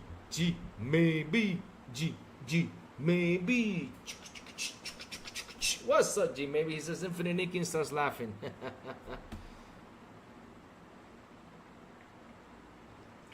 How much? $189 for collector's much? $189 for collector's edition. I'm waiting for the Doom. I'm getting that Doom. For a glow? Man, all I gotta do is saw my glow in half. I have a glow, but what I gotta do is saw it and just put it on there. Infinite will be a great hit, guaranteed. People joke like the joked about Pokemon with guns. Watch, I think Rachel's right. Go play Savage Journey to the Savage Planets on Game Pass. Yes, I will go play it, man. You see, this is why games need to be shown a lot. I'm playing Balatro. It's a great game. That's awesome. That's awesome. Like I said, I'm playing Subnautica, and man, if my wife didn't come knocking to the door and say, "Hey Lou, come, let's chill out," I would have been playing till like 3 a.m. I get hooked with that game. I get hooked. I haven't played any for a couple of weeks. I'll check and see what's new on Game Pass this evening. That's awesome, though. Right? That's awesome. That's awesome. But guys, the crazy ones gotta go. Thank y'all for hanging out with me on this episode. Thank y'all for your super chats. Thank y'all for your membership. Thank y'all for your support. You guys rocked. You guys are awesome and really rocked in today. You guys are really fantastic. Remember, tune in tomorrow. We will have show day 2, and we will do show day 3 on Friday. Yes, we will do the whole showcases in the morning. I'm happy it's in the morning. And I was like, wait, why didn't you just combine the morning show with this? And tomorrow I'll try to get a little bit on earlier so we can just chill, and talk a little bit about what happened today and what happened yesterday, because we haven't talked a lot about what happened. Well, we're going to talk about the XPI tonight, but yeah, I'll just try to get 15 minutes early, to see what we can expect. Talk a little bit about the showcase, what they're showing. So it's going to be interesting, all right? We're going to have fun. So guys, hit the like button, hit the subscribe button, and also hit that bell so I can tell you when XBI content comes on. And guys, have a beautiful and an awesome Wednesday. And as always, I will see y'all tonight on the Xbox International Podcast right here on the same YouTube channel with Sourblow, the Big Plume, and Silent Cypher. Even though Silent Cypher and Sourblow aren't coming, but yes, we'll be on there tonight. And like always, at 7 p.m. ET, and like always, good morning with Crazy Louie. I just sent out the notification, tell you, hey, I'll be diving in, so you guys can join and have fun with me here, chilling with me from Mondays to Saturdays. Have a great day, guys, and I will see y'all tonight on the Xbox International Podcast. Bye, y'all. Have a good one.